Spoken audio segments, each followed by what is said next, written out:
right, so listen, we are about to shift our minutes with Trasetta Alexander. Trasetta has been with us the full conference. I have seen her the full 2 days rocking out with us, and I'm so excited to hear what she's about to talk to us about.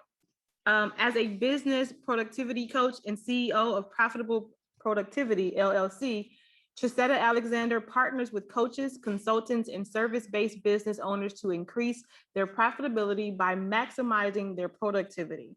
She shares systems, processes, and strategies to optimize efficiency through trainings, workshops, and speaking, as well as group and one-on-one coaching. As a Christian leader, Trasetta's coaching and teaching is infused with biblical principles. Trasetta has over 20 years of experience working in business operations management, creating systems and processes, and increasing individual productivity. She believes entrepreneurship is the best way to build wealth and find fulfillment in life. She is on a mission to help individuals, businesses, and organizations build, grow, and scale to increase their impact and income. Please welcome Trasetta Alexander. Good afternoon, everyone. I hope that you all are enjoying yourselves as much as I am. I have copious amounts of notes. I blocked out all 3 days because I am an avid learner. That matter of fact, lifelong learning is one of my core values. So I am all about learning from one another and, supporting one another as well. So I'm going to go ahead. Do I have the ability to share my screen? No. Yes. Let me try again. Okay, there it goes. All right. Here we go. All right, y'all can see me? All right, I think we're good. All right, awesome. So I'm going to be talking to you today about shifting your minutes. And when we start talking about productivity, a lot of times people want to solely focus on time, right? The time piece, time management, but productivity is so much more than that. Let me get this over here. So I'm going to be sharing with you my personal framework that what I call the productivity pyramid. So there's 3 different components that really play a role into your productivity, and each one builds upon the other. That's why I used to talk about the pillars of productivity, but then really, as I started breaking it down even further, it really is more of a pyramid because one is the foundation. Each one is a foundation for the one or 2 above it. All right. So the first piece, let me know in the chat, guess what do you think is at the bottom? What do you think is like the biggest piece? Let me let me pull up the chat because I can't see it. Hold on. There we go. Now I can see the chat. What else? Time management. Someone said mindset. Felicia, you are correct. Time management. Time is the foundational component of being productive. And I'm sorry, y'all. I got all these daggone little screens going on here. Okay, there we go. So time is the foundational piece. And really and truly, when it comes to time is the great equalizer. Every single one of us gets the same 24 hours in a day, the same 7 days in a week. But the difference between people who are highly successful and people who aren't as successful is the way that they use the time that they actually have. Right? It's about utilizing your time effectively and efficiently.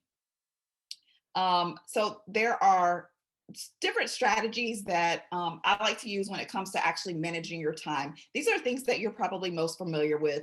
Tell me some of your favorite time management strategies. Let me know in the chat what your favorite one. Some kind of to-do lists. I didn't include that here because I feel like us women tend to dive too deep into to-do lists. We have to-do lists everywhere, right? But my number one time management strategy is weekly and daily planning. Delegation, yes. Time blocking, yes, yes.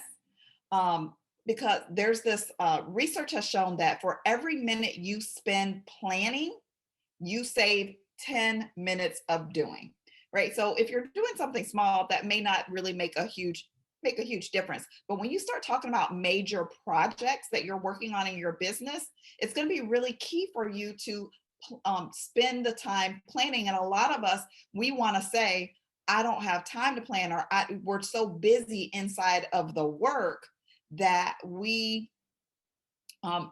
we don't want to stop the work to actually do the plan. We just want to keep on going. And really and truly, if you would step back for a moment and take the time to plan things out, figure out when you're going to work on things, what you're going to be working on, then it's going to be a lot easier for you to actually accomplish those things. You're going to save yourself time in the long run. Real quick story. Before I started coaching, actually, this is what prompted me to get into coaching. Is I had a furniture refinishing business for 4 years before I stepped into coaching.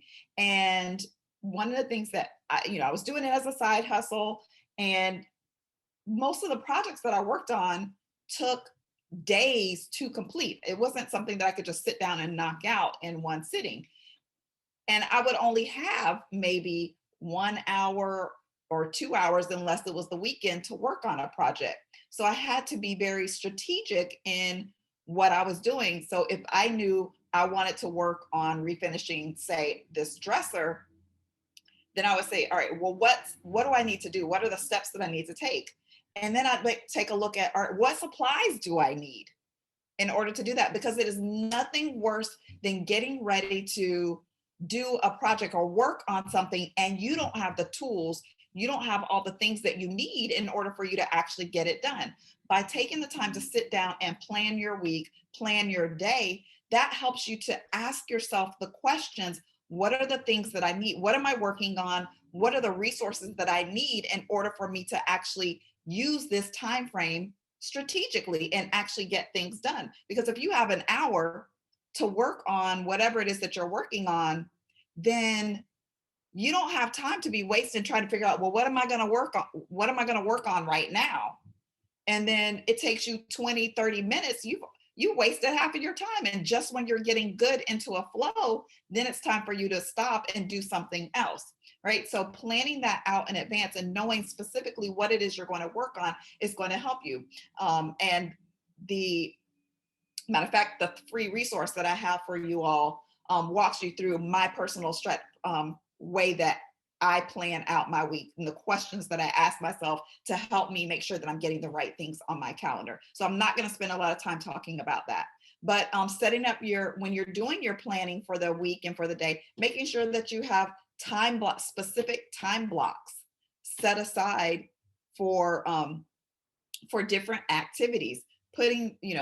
Don't just like willy-nilly go through your day. Have a time block that you're going to be working on XYZ type activities. And then in this time block, I'm going to work on these type of activities, right? So that way you break up your day and you don't just get sucked into the vortex of working and there are things that you needed to accomplish. Also leverage delegation to increase your efficiency, to maximize your time. And a lot of times, when we're first starting out, it's just us, right? We're solopreneurs. It's just me, myself, and I. We're a team of what? And Jesus, right? It's you and Jesus. And you have to do all the things. Or we think that we have to do all the things. But I promise you, even if you don't have the resources, because some of us are just starting out, if you don't have the resources to hire someone to delegate things to, where you have a VA or some sort of the other support personnel, utilize the people that are already in your life. Maybe you have, maybe your kids can help with something. Or maybe they can take on a chore in the household to free you up from doing that so that you can focus on something else in your business. Delegation could be as simple as, ordering your groceries and having them delivered rather than you having to take the time to drive to the grocery store, spend an hour going through the store, driving back, and then unloading the groceries, right? Look for small ways to maximize your time or to delegate, right? I have gotten really, I have gotten really good at using Uber Eats, DoorDash, and I'm full-time in my business. I'm home in my home office all day long. But now I'm like, I don't even want to be bothered with that. I don't, because it's worth my time to spend the extra money to have my food delivered to me than for me to spend the time in the kitchen cooking, first of all, figuring out what to eat, cooking, prepping, and then eating. I don't have time for that, right? So look for those small ways for you to buy back your time. Also, automations. There are different tools and resources that you can use to help you to automate the things that you do regularly in your business. Instead of going back and forth in email or by phone trying to schedule an appointment, use a calendaring system where you can just send out your link like Calendly or Acuity. Use one of those things to automate that process for you. One of the things that I did, even when I was still working in my 9 to 5, is I had several, because there's some things that you have to type over and over again when you're responding to people in email. I set up email signatures. Well, it's not completely automated, right? Because I had to sit there and type everything out, and I still have to do some editing to add in names or specifics, but create an email template as a signature in your email provider, right? And then when you need to send that email, all you got to do is click the signature, change the signature. It'll populate all the copy for you. And then you make those minor edits and send it on rather than you having to retype all of that same information over and over again. And it keeps you from forgetting things. So you have consistency there. And then the last strategy that I want to share is creating processes, right? In order for you to shift into a 6-figure business, you're going to have to shift into a CEO mindset, not business owner, not coach. You're going to have to shift into that CEO mindset, which means you're going to have processes, because if you're going to scale your business, if you're going to scale your coaching practice and bring in additional coaches or bring on team members and project managers, you're going to have written processes to make it easier for you to train and onboard those people. If you have all that in your head and it's not written down anywhere, it's going to take you so much time to onboard a new person, right? So start now. Take one process at a time, one thing that you do in your business, and write out that process. Do one a week, right? Or if you're just starting out, start one a month. Plus, it helps you to make sure that you're clear on what things look like. And it will also, one good thing about writing down your process is it will help you to identify where there are gaps or where there are, where things are getting stuck, where things aren't working very well, right? So you utilize processes to help you to maximize your time. All right, and then the next piece, which builds upon the time, is energy. If you have the time, but you don't have the energy, you are not going to do it. It's not going to get done. I can't remember who it was, but someone was on earlier and she just had her second dose of her COVID vaccine and wasn't feeling well. If she had a bunch of stuff on her schedule to get done today and is feeling horrible because of the side effects from the shot, she's not going to show up 100%. She might not be able to show up at all because her energy is low, right? So it's important for you to actually manage your energy, because willpower is not on will call, right? When we wake up in the morning, our willpower is at the highest it will be throughout the day. And every single decision that you make from the time you get out of bed draws from that willpower. That's why by the time the end of the day comes, if you're trying not to eat sweets or whatever the thing is for you, and you get, for me, it's I don't know if Krispy Kreme is a national brand, but we have Krispy Kreme donuts, and they are just the best. And especially when they're hot, and they're really good at their advertising because they have the hot now sign that lights up to let you know that the donuts are hot. I don't even have to want a donut. I don't even have to have a desire for it. But if I'm driving down the road and I see that hot now sign, all of a sudden my car starts to turn into the parking lot so I can go through the drive-through and get my donut, right? Especially if it's the end of the day, because I've used up my willpower reserves, right? So it's important for you to do things when you have the things that are challenging, when you have the willpower, right? So number one thing that you can do to manage your energy is to eat healthy and energizing foods. It matters what you feed yourself. It matters what you put in your body. If you are living off of coffee and donuts, it's going to be difficult for you to maintain your energy throughout the day so that you can show up as your best self. You owe it to your clients to show up as the best version of you. And if you are spending time eating a bunch of junk, you can't show up as the best you. Also, sleep. It's important for you to get 7 to 9 hours of sleep is what most people need. They need 7 to 9 hours of sleep in order to be their best selves. Matter of fact, I did a reel on this. It's lack of sleep is like insanity, right? You can literally go crazy for lack of sleep. You can go without food, you'll just be hungry, you'll be a little uncomfortable. But if you go without sleep for too long, you will be delirious. So this whole hustle and grind mentality that's out there in the entrepreneurial world, kill it. Kill it. It's important for you to get sleep. Go to bed. Turn it off, go to bed. Take breaks throughout the day. I call them strategic pauses. Do not schedule your entire day back to back to back with no breaks. You're going to burn out. And the thing that you're building, if you keep going in that hustle and grind mentality, what's going to happen is you're going to resent the very thing that you wanted to build in the first place. Yes, I love a nap. I am all about the naps. When I get frustrated, because you have those days when things just don't go quite the right way. And I use naps as a reset. I use naps as a reset. When I'm just overwhelmed and I'm feeling stressed, I'm like, let me go take a nap.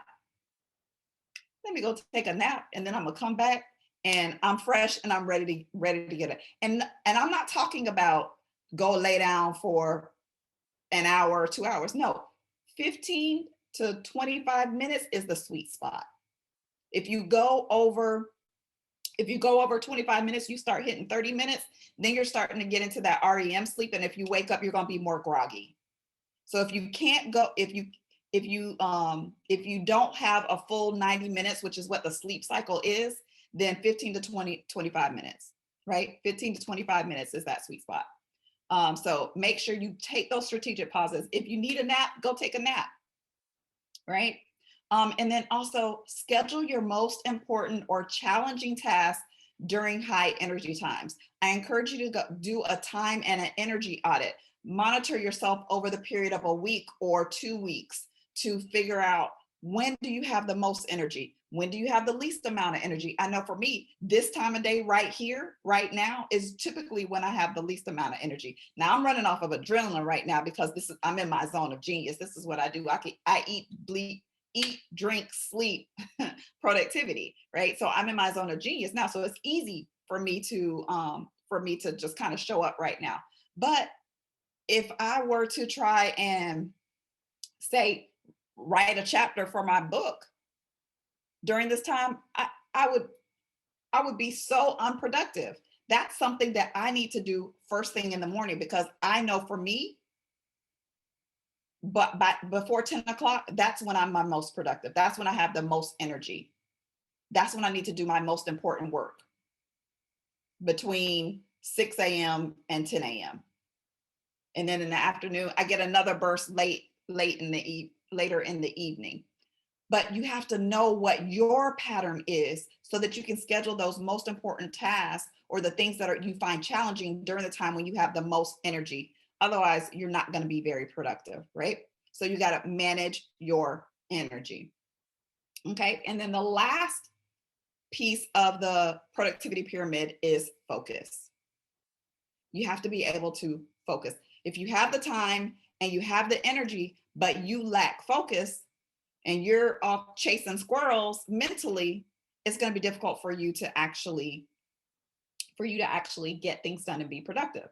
Where focus goes, that is where your energy will flow.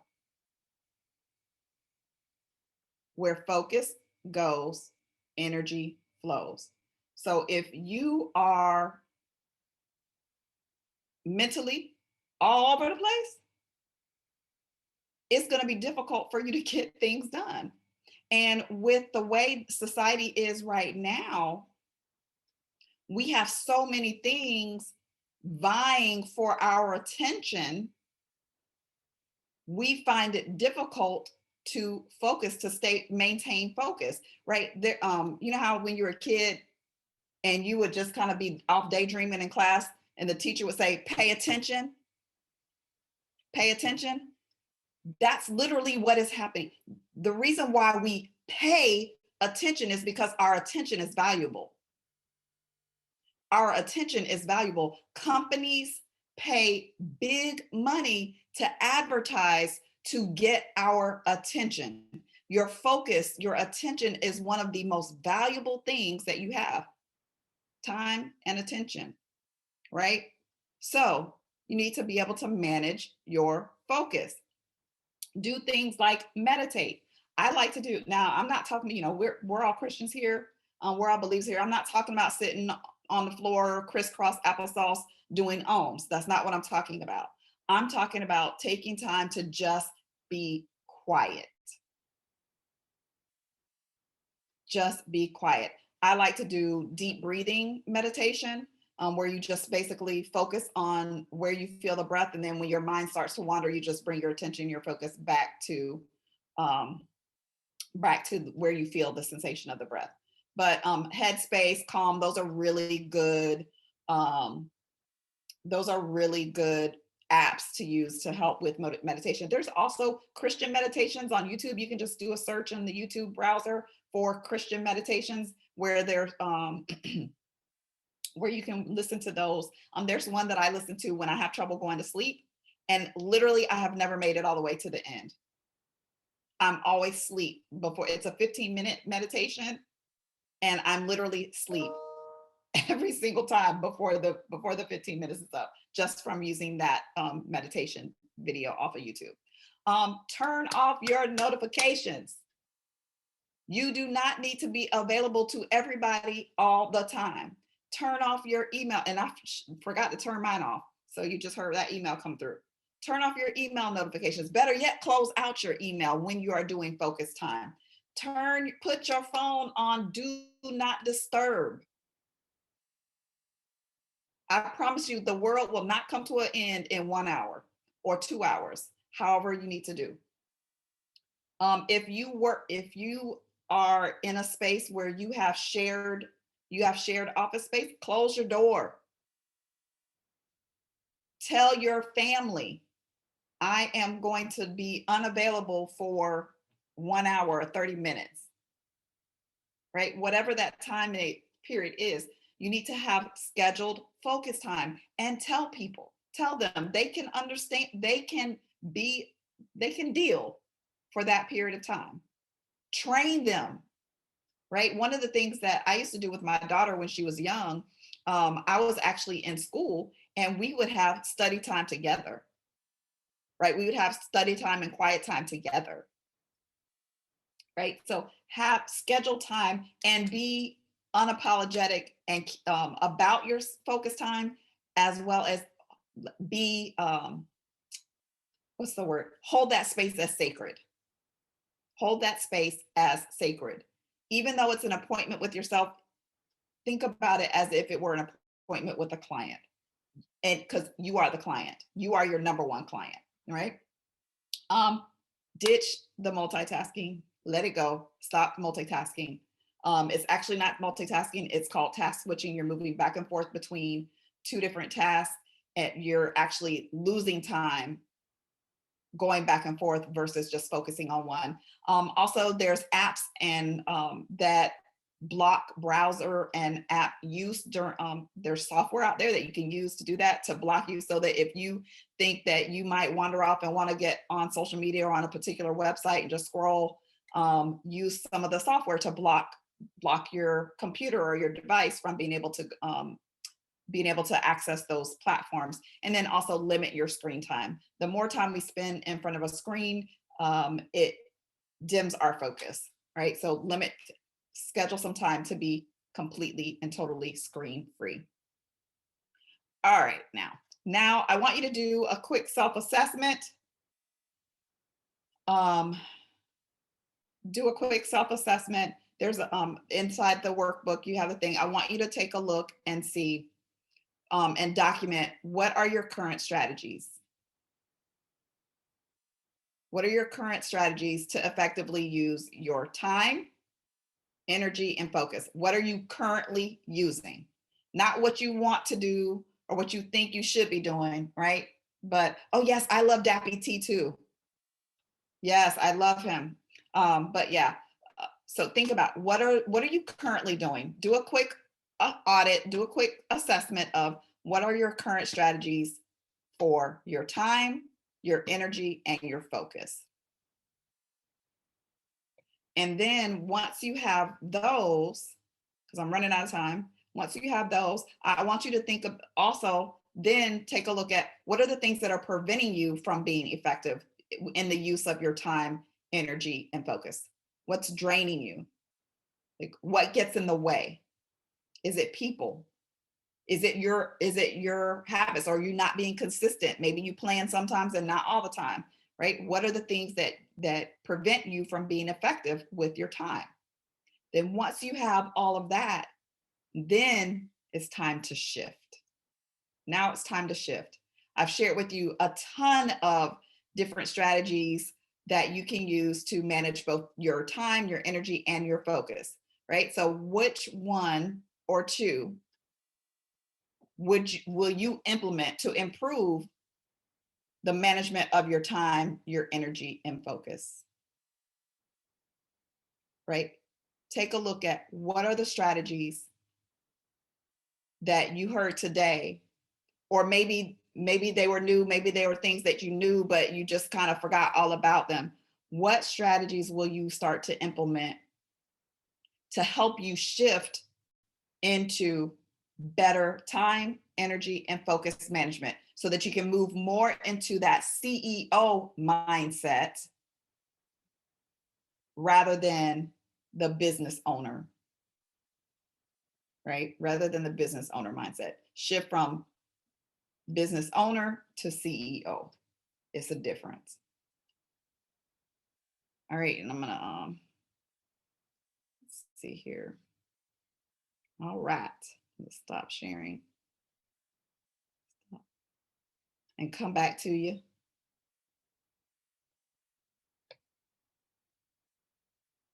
Y'all good?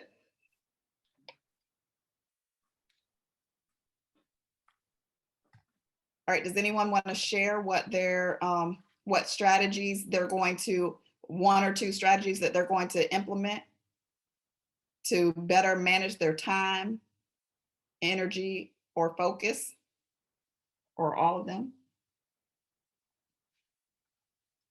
I'll share. Okay.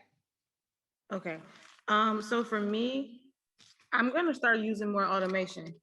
Because I definitely will delegate. I don't have a problem with that, but I think I just have to do better with automation because technology is not my thing. So I think I shy away from it. But I think I have to figure out, like you said, better ways to implement it, maybe writing out responses that I can just copy and paste into something. So just looking at more ways to automate different services and responses. And, and automation does not, like I said, automation doesn't have to necessarily be totally digital. It can just be, you know what the process is that gets you from point A to point B so that you're not having to think about it all the time. I love it. I'm curious, I see your question. I'm going to get to you in just 1 second, Felicia. I'm curious, how many of you in here struggle with delegation? Drop it in the chat because I can't see all of you. Let me know. Say me, just put me in the chat if you struggle with delegation. Why do you say that? Oh, because I want it done right. Control freaks, perfectionists, right? That's me. Look, I'm pointing the finger at me because that is me all day. But I am learning to let go, because just because, here's something that I started telling myself. Your way is not the only way. Your way is not the only way. And the only way that you are going to be able to, because you don't have a time problem, you have a support problem. When you start feeling like you are too busy and you don't have enough time, it's because you're trying to do everything. You do not have a time problem. You have a support problem. You need to delegate some things, learn how to release things, and train someone how you want it done. And just who said your way is the right way? Who said your way is the right way? So learn, let go, release, and train up someone, right? Because otherwise you are going to stay in your business and not be able to step out of your business. The only way you're going to be able to shift it to 6 figures and 7 figures is to get better at delegating. All right, and then I saw Felicia question. Actually, I had a comment. Okay. I always say that what I do with my time is what I do with my life, because life is time and time is life. So I try to use my time wisely, because every minute that I waste, I'm wasting life. But I also need to focus on automation and as well as processes, writing them down, because that's one of the biggest problems I have. I have everything in my head, so I can't delegate because everything is in my head. So I can't tell other people, "Oh, this is how I want. This is what I see." It has to be written, so I have to make sure that I write everything down. And then, as far as delegation, I don't have that problem anymore, because my mother, who is my daughter, who thinks she's my mother and feels like told me that I was wasting too much time trying to do things myself, to just give somebody else that to do the money that I waste in that hour. I can pay somebody else to do it cheaper. So, Yeah. but automation and processes, automations and processes, I absolutely have to work on those. Awesome. Awesome. Anyone else want to share or have a question?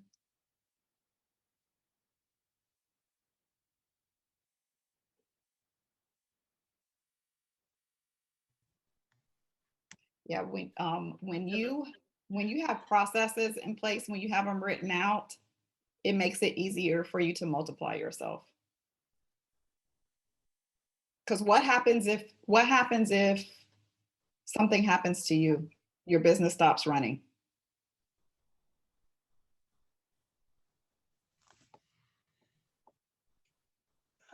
Processes is one area that I need to focus on, because I find that when I have processes in place, it does save you a lot more time. And one of the things that I've always said about time is like money. We budget our money and we budget how we spend our money. We have to also budget how we spend our time. And that's why I want to put the processes in place. Yeah, I talked about that too. Time is money. And like you said, just like you have to budget your money, you need to budget your time, because the hours of the day, real estate, right? They talk about in real estate, location, location, location, location. It's the same way with your time. Every hour of the day does not have the same value. Like I said, for me, I have the most energy in the morning. So my most valuable hours are from 6 a.m. to 10 a.m. 3 to 5 does not have the same value for me as 6 to 10. Right? So you need to know where to direct your time so that you can be your most effective with your time. Amita.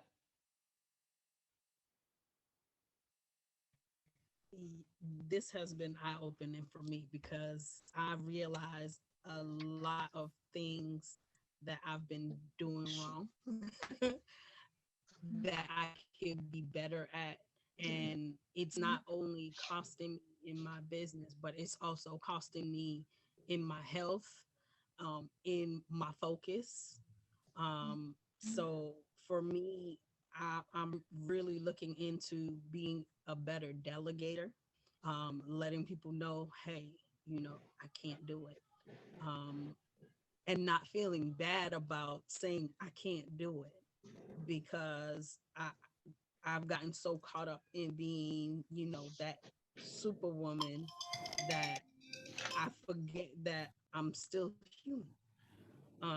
So that robs me of my energy because I might start my day like all the way up here and I'm like, okay, it's bright and early, it's 6:30, I'm ready to get it. Then by 1 o'clock I've piled on so much stuff and other people's stuff that I'm like, you know what, I'm about done. And once I get to that point, it's like everything halts. So I need to get more focus, more automation, so that when I get to that point, it still continues to go. So creating those processes, being able to delegate and just say no Yeah. and not feel bad about it. Yeah. You know what? One of the things that the strategy that I like to use, because I am a people pleaser, so I have a hard time actually saying no. So what I learned to say is, I'm not available. I'm like, I need to check my calendar. And then I'm like, I go look at my calendar and this is what my calendar looks like. It's blank. And I'm like, oh, you know what? I'm not available. They don't know my calendar is blank. And please stop. Just because you don't have anything on your calendar does not mean you are available for it. Yeah. Every block of time on your calendar does not need to be filled. We need to have some time where we don't do anything, where you are just sitting, because you cannot be creative. You cannot create if you are constantly busy. It is when you step away that creativity comes. I get the best ideas in the shower. I call them divine downloads. I will be in the shower praising the Lord, and all of a sudden, boom, I get an idea. Wasn't even thinking about business. Right? So it's only when you step away that you're actually going to be able to be creative. So yeah, so don't do that. I see a question from Latresa. I'm not sure if I pronounced your name right.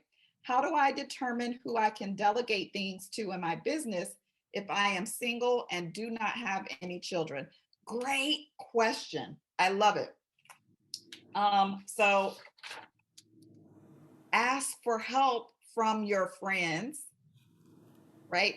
Who's in your circle, right? What friends do you have that maybe you can delegate, have a friend to help you.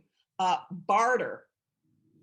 Find someone who does the service that if you don't have the money to hire someone, and I assume that's why you're asking, if you don't have the money to hire someone, then barter with someone. Find out what they need and exchange services. You can also maybe find a volunteer.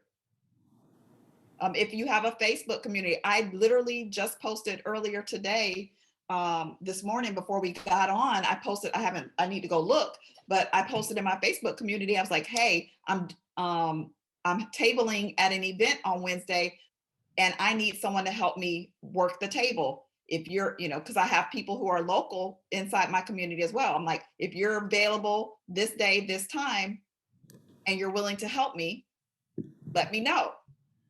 right? Don't be afraid to ask for help.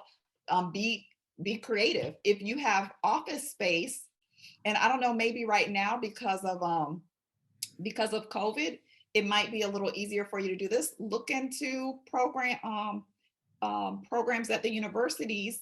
If you have a local university, look for an intern. See if you can get an intern to help you. Or if you can post an internship that's not necessarily tied to a program, and where you just bring somebody in for a very small stipend for the semester, a really small amount, or something that can help them build their portfolio, depending upon what it is, right? So there's all kinds of ways that you can get help for free or for a small amount of money if you just be creative. Perfect. Thank you. And you did pronounce my name correctly. Awesome. I'm really a stickler about that because people mess up my name all the time. All right, let's see. Crystal? Is it Crystal or Crystal? Crystal. This is really good, and it's helping me to kind of identify. One of the things I didn't realize about myself, that I was like totally all over the place personally, chores, working, just everything. And I think somewhere in my mental state, I thought that I was supposed to do everything well. And, kind of being trained like that growing up, you got to wash the dishes, you got to cook. So one of the things I did is I hired someone to wash my dishes. I got someone to wash my clothes. I got my food delivered. I ordered from Amazon all of my clean everything, because there was no way I was going to focus on my business and work my job. And so I had to release myself from some type of sick guilt and thinking I was supposed to manage all of that. So I just hired everybody for little or nothing. I mean, it was a Black-owned companies. They'd come pick my clothes up, wash them, bring them back. So all of the things that felt like a distraction, God blessed me to be able to just get some help. And so I have an automator, a virtual assistant, because really I'm easily distracted. And so then my discipline falls off if I have to do too many things at once. So this is really good. Thank you. Something too, there's a resource, TaskRabbit. You can, if you have just like a project that you need to have done at home, let's say you want to clean out your closets, or maybe you bought a piece of furniture that you need put together, or just something. TaskRabbit is a really great way for you to hire someone to come in and do a really small project for you, so that you don't have to worry about it, right? So that's a resource that you can use as well. So awesome. I'm proud of you for outsourcing. Yes, that's so awesome. I felt guilty though for a period of time. Then I'm like, well, wait a minute, I need help. Right, because we were raised as women. We are raised to think that like we have to do all these things. That it's the woman's job to cook, clean, laundry, grocery shopping, kids, all that. But we can change that narrative. My husband and I share in the responsibilities. Matter of fact, he loves to clean, so he does the majority of the cleaning in our house. I cook, he does the dishes. And lately it's just we share in doing the dishes, because ain't nobody cooking, because I've been ordering out, right? So so there is no shame. We need to band together to reduce the shame around outsourcing, right? We got to change that narrative. So awesome. Thank you for that, Crystal. The forgiveness coach, Sandra. Hello, great to see you again. And as you did in the pre-conference, you just give us such good information. Thank you very much. I just want to share a couple things actually that I have, well, someone else shared with me. Like when you talk about having time for yourself and people wanting to use up that time, right? And you sometimes feel guilty because your schedule says you're open, but you don't want to say you're not available. I went to a ministerial conference, leadership conference, and one of the pastors in our area, known very well. He is big on taking naps, and he schedules his nap for a certain time every day. And he just tells people when they ask for that hour or whatever it is, he already has an appointment.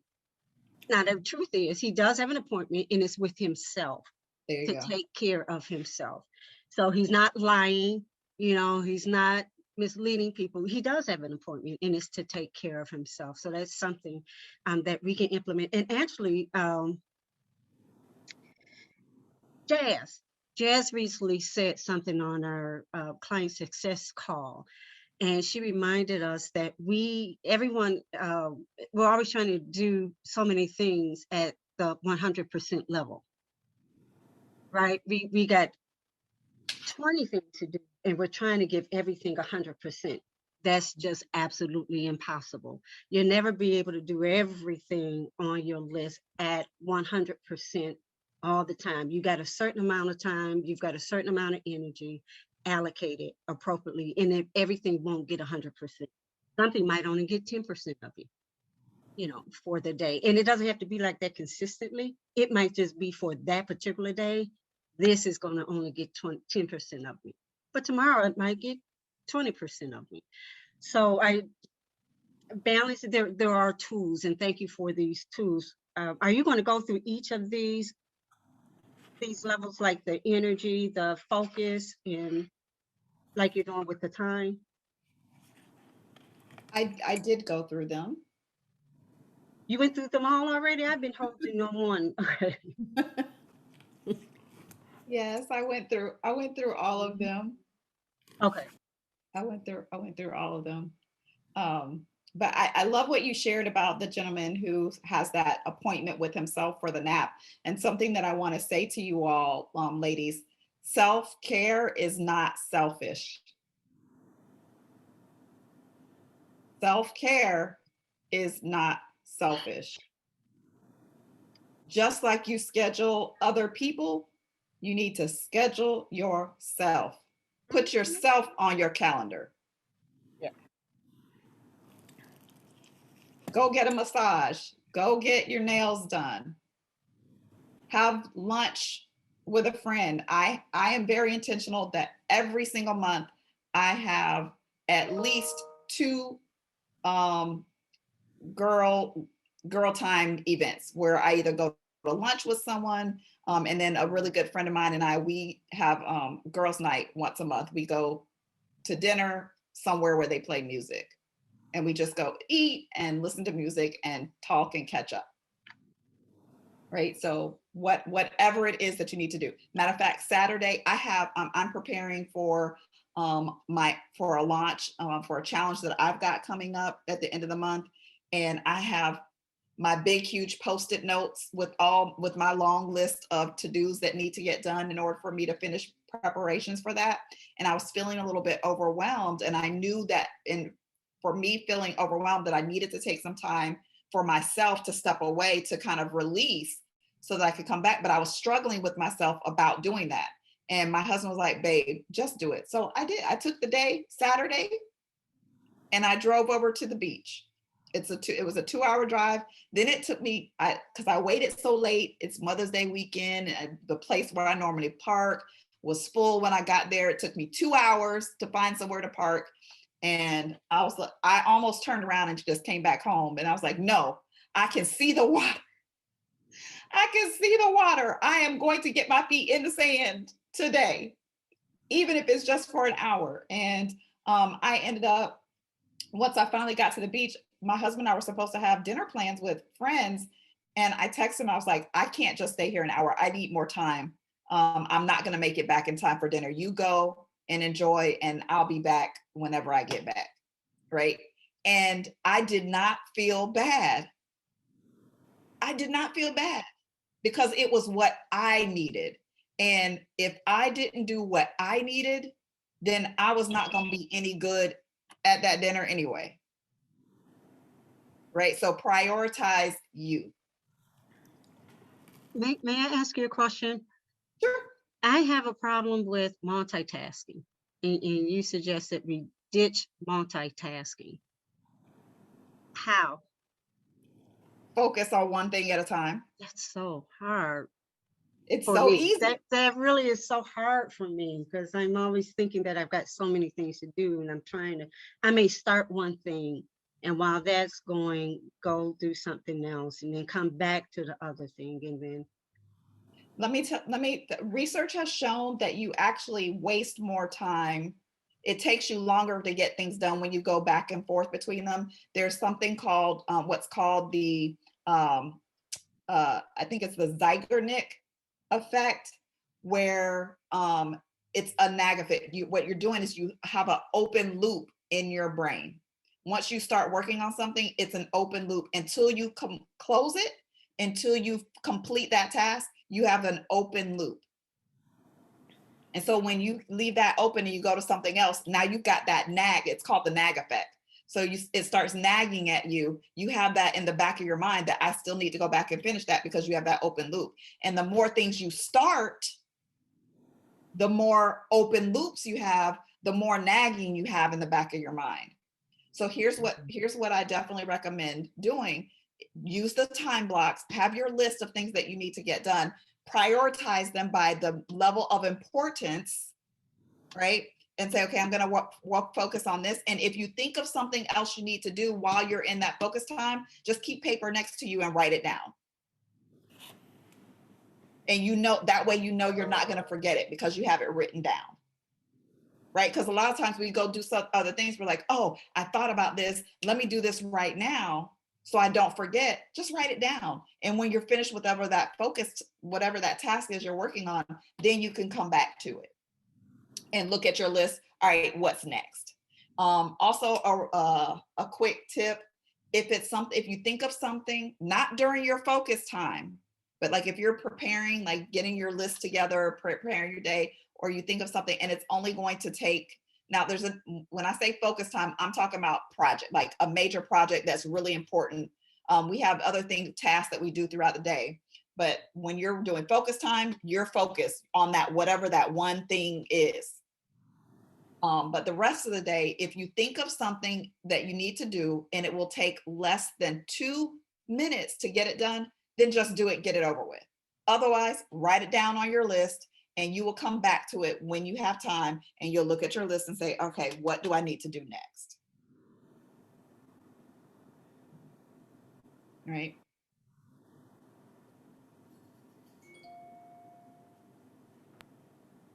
That's awesome. We got a few more minutes. So is there any more questions? Angela, I see your hand. We'll make Angela the last question. Go ahead.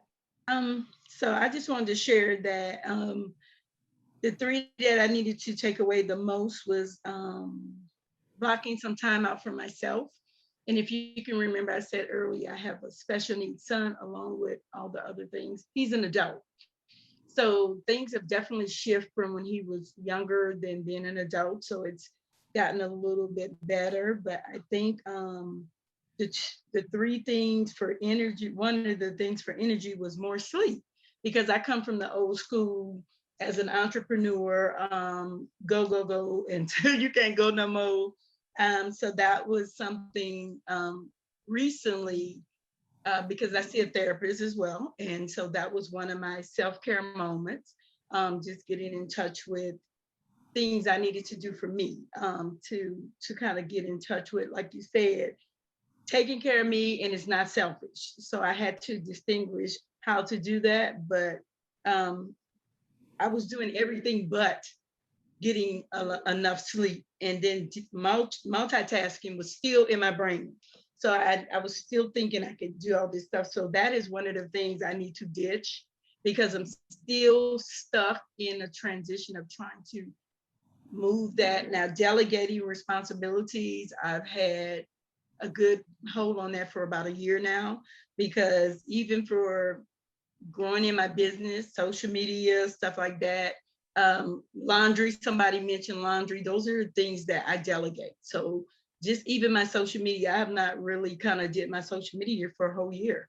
So I've had somebody to do some of it, like that kind of things. But now I have to go back and process blocking the time out a little bit more because I've been doing it, but I just moved to a new state and just trying to get settled. I'm back to my same old multitasking, trying to do everything. So this was really helpful today because I just needed to revisit some of the stuff that I've been kind of working on and going back to. So especially the sleep, that's crucial.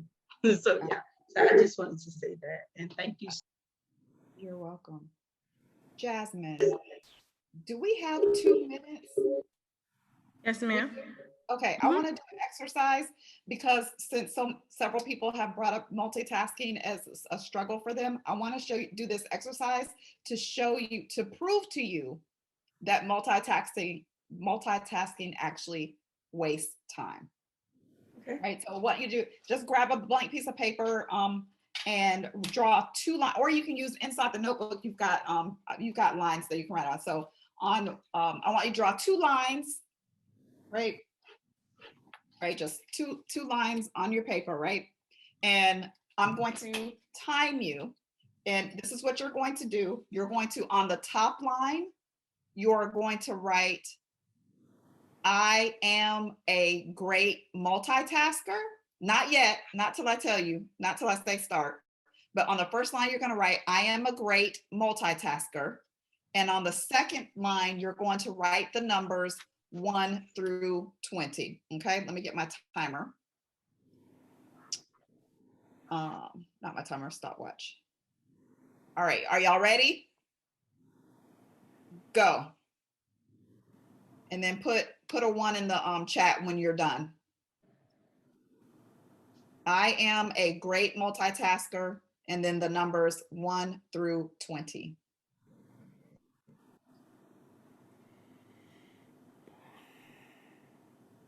And put a 1 in the chat when you're done.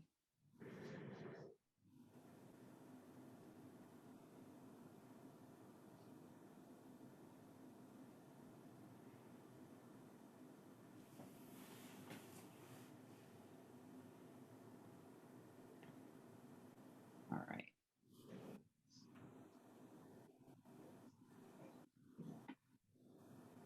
All right, looks like just about everyone is done. All right, now I want you to do it again. Draw 2 more lines. But this time, what I want you to do is go back and forth between I am a great multitasker and writing your numbers. So you'll write I and then the number 1, A and then the number 2. You'll go back and forth between the 2 tasks. Now, this is a very, very simple task, but it will really demonstrate for you how going back and forth between the tasks will actually take more time. All right, so are you ready? Go. And then drop a 2 in the chat when you're done. I am a great multitasker, and 1 through 20, going back and forth 1 at a time, 1 letter or digit at a time.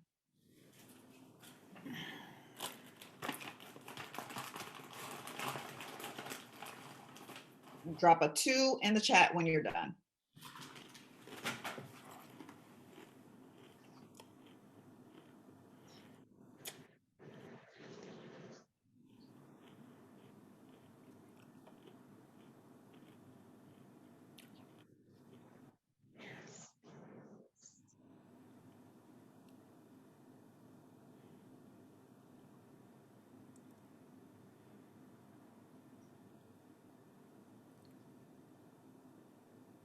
All right. All right, it looks like everybody's done. All right, so the first time. Hi, how can I help you? On average, I stopped kind of when it looked like everyone was about done. The first time it took you all about 27 seconds. This last time it took 1 minute. Now think about this. This was a very, very simple task. Now imagine if you were doing something much more complex. It took 3 times as long to do it the second time going back and forth versus the first time around. So if I did not convince you that multitasking does not actually save you time, then I don't know what else to say. Well, you definitely convinced me. And I'm definitely going to use this exercise when I'm talking to my clients. Because that thing just, it kind of caught me up for a second.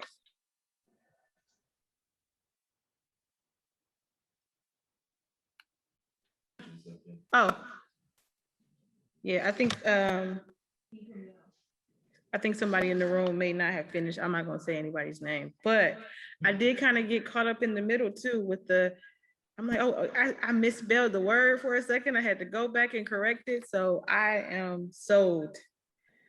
I can't say I ain't gonna never try to multitask again, but I'm gonna probably catch myself like, bro, you know you can't do this. But listen, I've always known that multitasking was a huge distraction, right? We were taught that it's a skill, but it's really not. And so I've taken some tests and I've learned that I don't do very well with paying attention to detail when I'm multitasking. And so I very easily skipped over an entire word as we were doing this exercise. So instead of saying I am a great multitasker, I just said that I am a multitasker, which means I failed because I am not that great. So this was a great exercise. Thank you so much, Trasetta. I didn't say nobody name. I actually put the word on the line where I was supposed to put the number. So I got confused as to which project I was actually working on. Right. So not only does it show you that it takes more time, but you're more liable to make mistakes Of the other people. when you are trying to do two things at one time because you're not focused. You will actually be able to, you'll be able to get the task done faster and more accurately if you simply focus on one thing at a time. Absolutely amazing. Can we please, first of all, let me tell you, I think I ended up taking a picture, like my notes. I need you to know, like I was excited. I took all type of notes. This was like near and dear to me because I'm just like productivity, processing. That was amazing. So can we please, can you guys help me in saying thank you to Trasetta? Can we give her a nice round of applause? And she didn't even need me. She went through her own Q&A. Like, what questions do you guys have? Let's get this going. Thank you so much. Absolutely amazing. I look forward to seeing your new pictures with your new haircut. Thank you. You are welcome. All right, guys. So we are going to slide over and do a coach highlight. And we're going to highlight our very own forgiveness coach, Miss Sandra Cobb. I can't. Okay. Miss Sandra, you with me? Yes. All right. So Miss Sandra, one second, my view is off. I gotta fix my view. There we go. All right, Miss Sandra. Yes. Can you please tell us what you do and who you service? I am forgiveness coach Sandra Cobb. I help Christian women that have experienced traumatic hurt to break free from unforgiveness through inner healing and abundant living. I love it. I love it. Miss Sandra, every time you say forgiveness coach, I'm like, oh, forgiveness is so important. So why forgiveness? It is the thing, it's the place, the pain point, one of the pain points that I've had that God has really shown himself in my life, right? Through some very traumatic things that I've gone through. And I came to know, working through with Miss LaToya, that it's something that I'm finding out more and more as I'm talking to clients and potential clients, how much this is needed. That, even as a Christian, we're told so often we're supposed to forgive, we're supposed to forgive, we're supposed to forgive, but we don't always get the how to. We don't always get to where to start. Now, for some, if you're not struggling in this area at all, you may think, what's the big deal? But if you've had traumatic hurt and you're struggling to forgive someone, you know it's a big deal, right? So it's what God brought me through, and I desire to see, especially other women, break free from it. I love that, Miss Sandra. Can you tell us why you started working with Toya and Chase Great?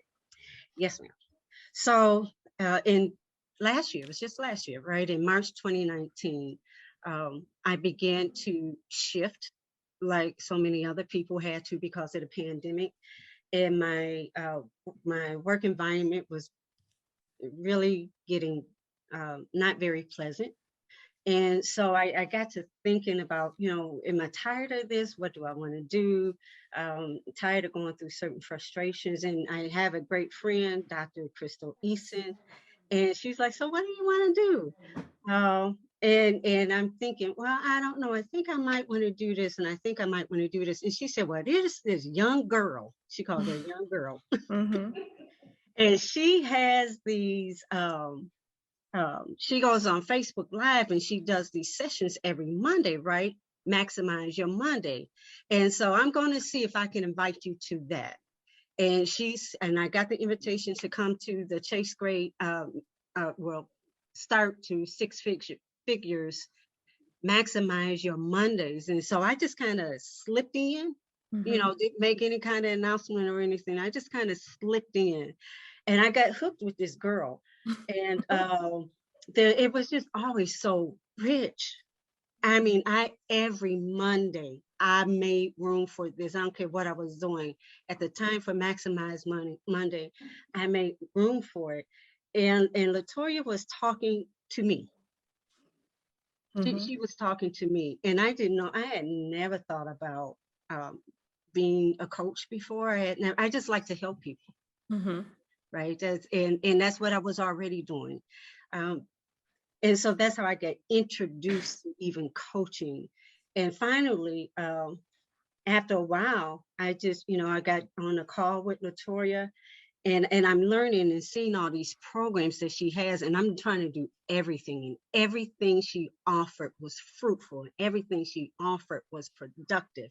And it was consistent. And it was helping me actually way more before I got to the place that I thought I could help somebody else. Right. And so when it came to the point when she asked the question, I was sitting at this table that I'm at now. And it was her sales call.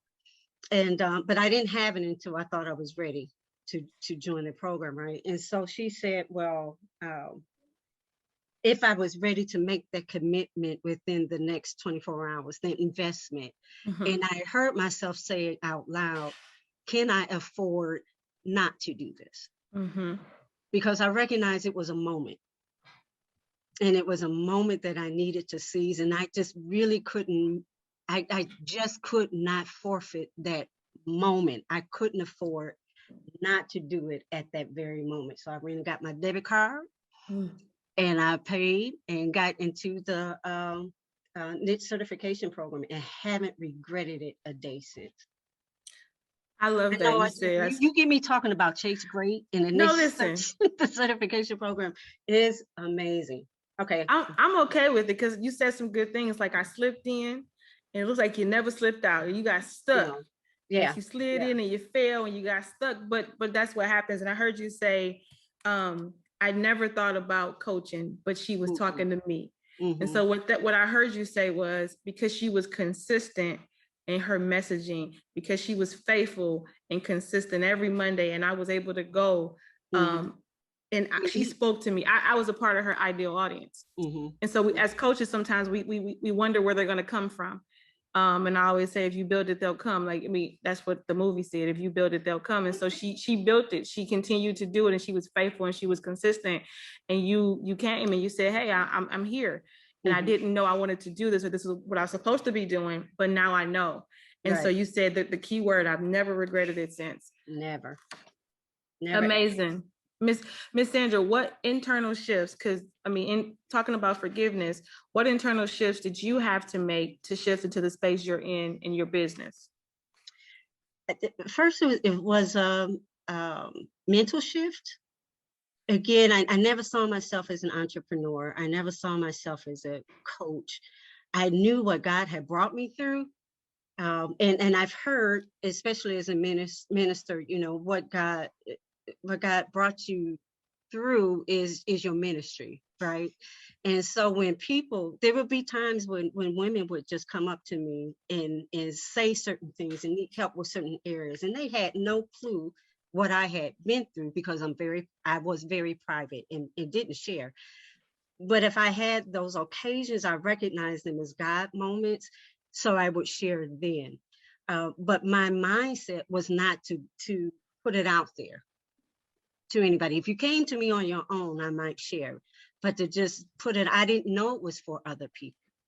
It was a mind shift. I didn't realize that what I went through and the victories that I had was, and I heard it and I imagine it sometime, yeah, it may be bigger than me, but I didn't package it. I didn't prepare it like, okay, I'm getting all this experience together so I can go out and help somebody else. I wasn't doing that on purpose. I was making it. That I just wanted to survive all the stuff I went through, right? And so the mind shift first was the first thing, that to recognize that this stuff that I went through really has prepared me to help someone else, right? And to see myself as having something to share. I didn't know what I was going through was really valuable. Why would anybody else benefit from this, really, right? I didn't realize that it was valuable. So I had to start seeing myself as useful to God, you know, in a real tangible way beyond myself. And I also had to get over not being transparent. I mean, LaToya breaks you down, and she doesn't mean to hurt you. Yep. But she breaks you down in those sessions. Oh my God, the sales call, girl, I was just boo-hooing all over. I don't know, like, you know, I don't know. But it got me to, okay, this is who you are. This is the type of coach that you are, a forgiveness coach. But it only came through transparency. And so being willing to see myself, to dig deep, to hurt when I needed to hurt, was a major shift for me. And I'm still shifting in that area, because there are places that I've been delivered from. And if since God has delivered me, I just believe he's going to use me in all of those areas. And they're not real nice, all of them, you know, but they're needed. So keeping that in mind, how can your internal shifts help your ideal client?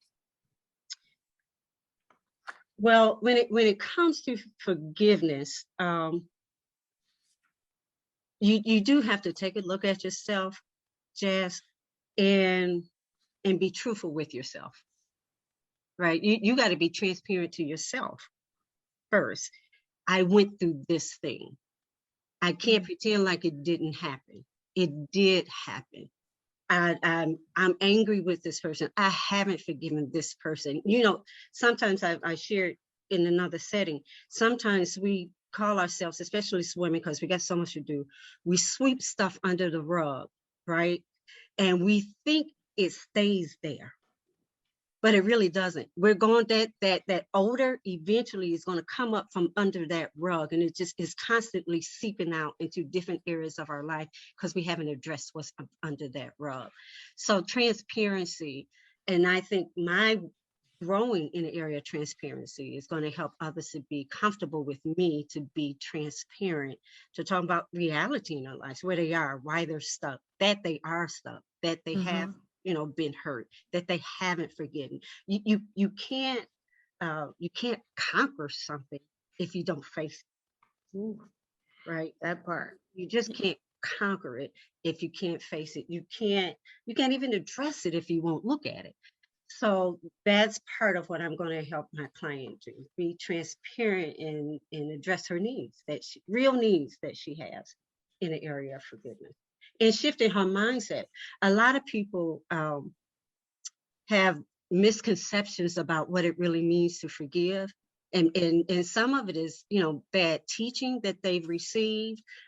They've watched people around them handle, forgiveness or unforgiveness in the wrong way. And they've developed these concepts that they think are right, but they're really misconceptions. And to help her shift her thinking to see it how God sees it, right? To deal with forgiveness the way God wants us to forgive with it, and not through these misconceptions. So as mindset in the transformation, she's going to need to do both, and I'll help her. I'm going to help her do that. Absolutely. So Ms. Sandra, I think you kind of gave me a little bit earlier, but tell us all what has been a part of the community done for you in your coaching business. Well, one, if it wasn't, Chase Great in the community is everything. It's just everything.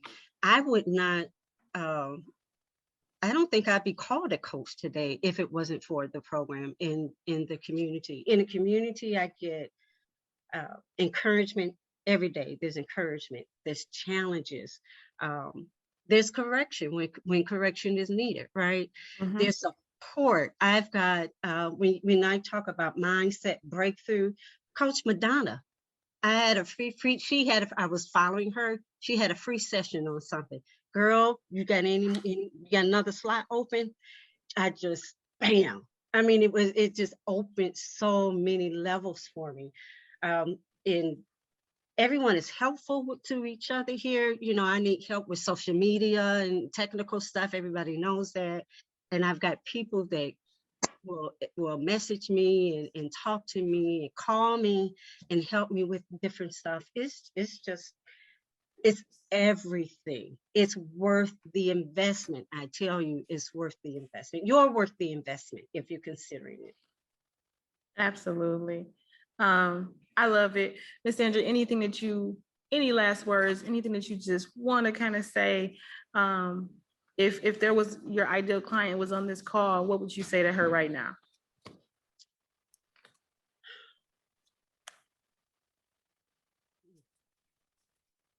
I would tell her she's not alone.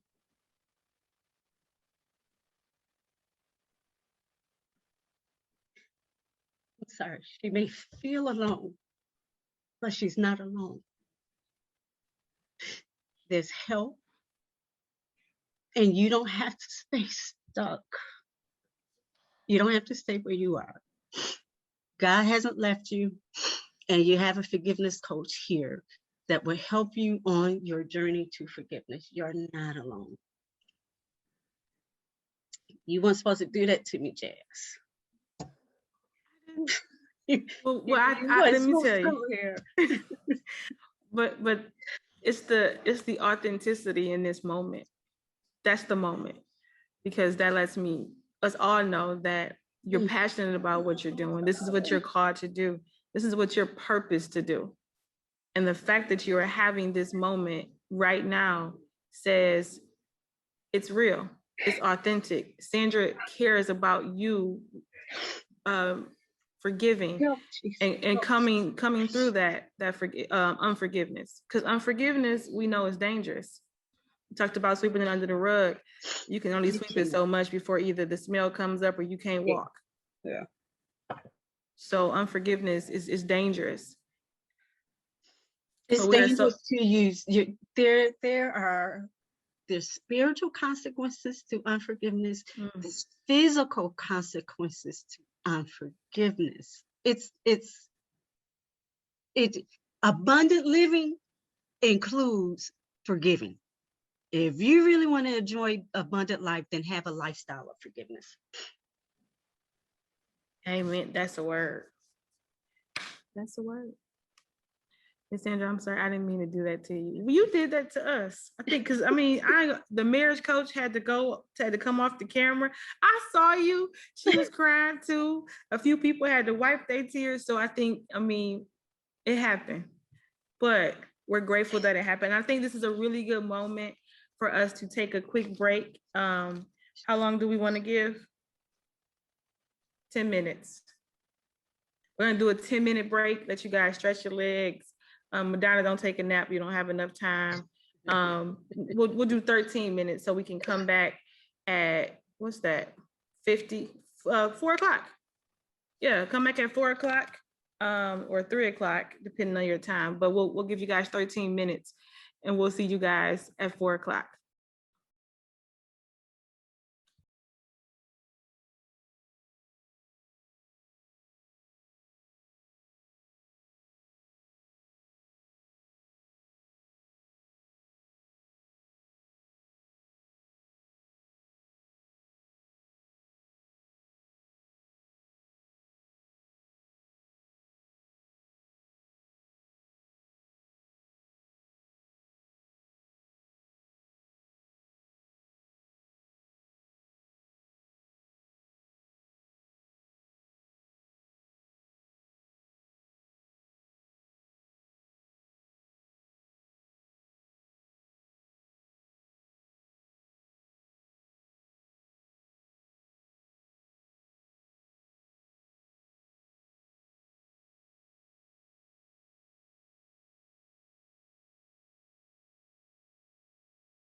We good? All right, we are back. We are back. We are back. Hello, hello. We had to take a quick break for a second. I hope you had the opportunity to pull yourself together, go take a walk, do a quick stretch, whatever you needed so that we can reset and prepare as we jump into shifting your message. So listen, I want each and every one of you to make sure you are taking notes throughout this time, because concluding the shift your message, you're going to have the opportunity to join the Pitch Your Power Statement competition, right? Y'all remember, we've been talking about it, where you have to craft the best statement, the best power statement.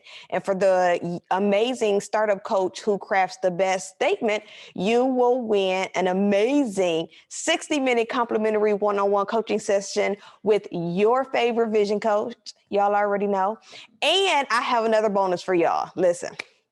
I've been super excited about this bonus. For those of you who had the opportunity to join us last night with business strategist Beverly Walthour, you do know that she is a TV and radio host in the Atlanta area. And so she has made it available for the winner of the Pitch Your Power Statement to join her on her radio station with over 30,000 listeners.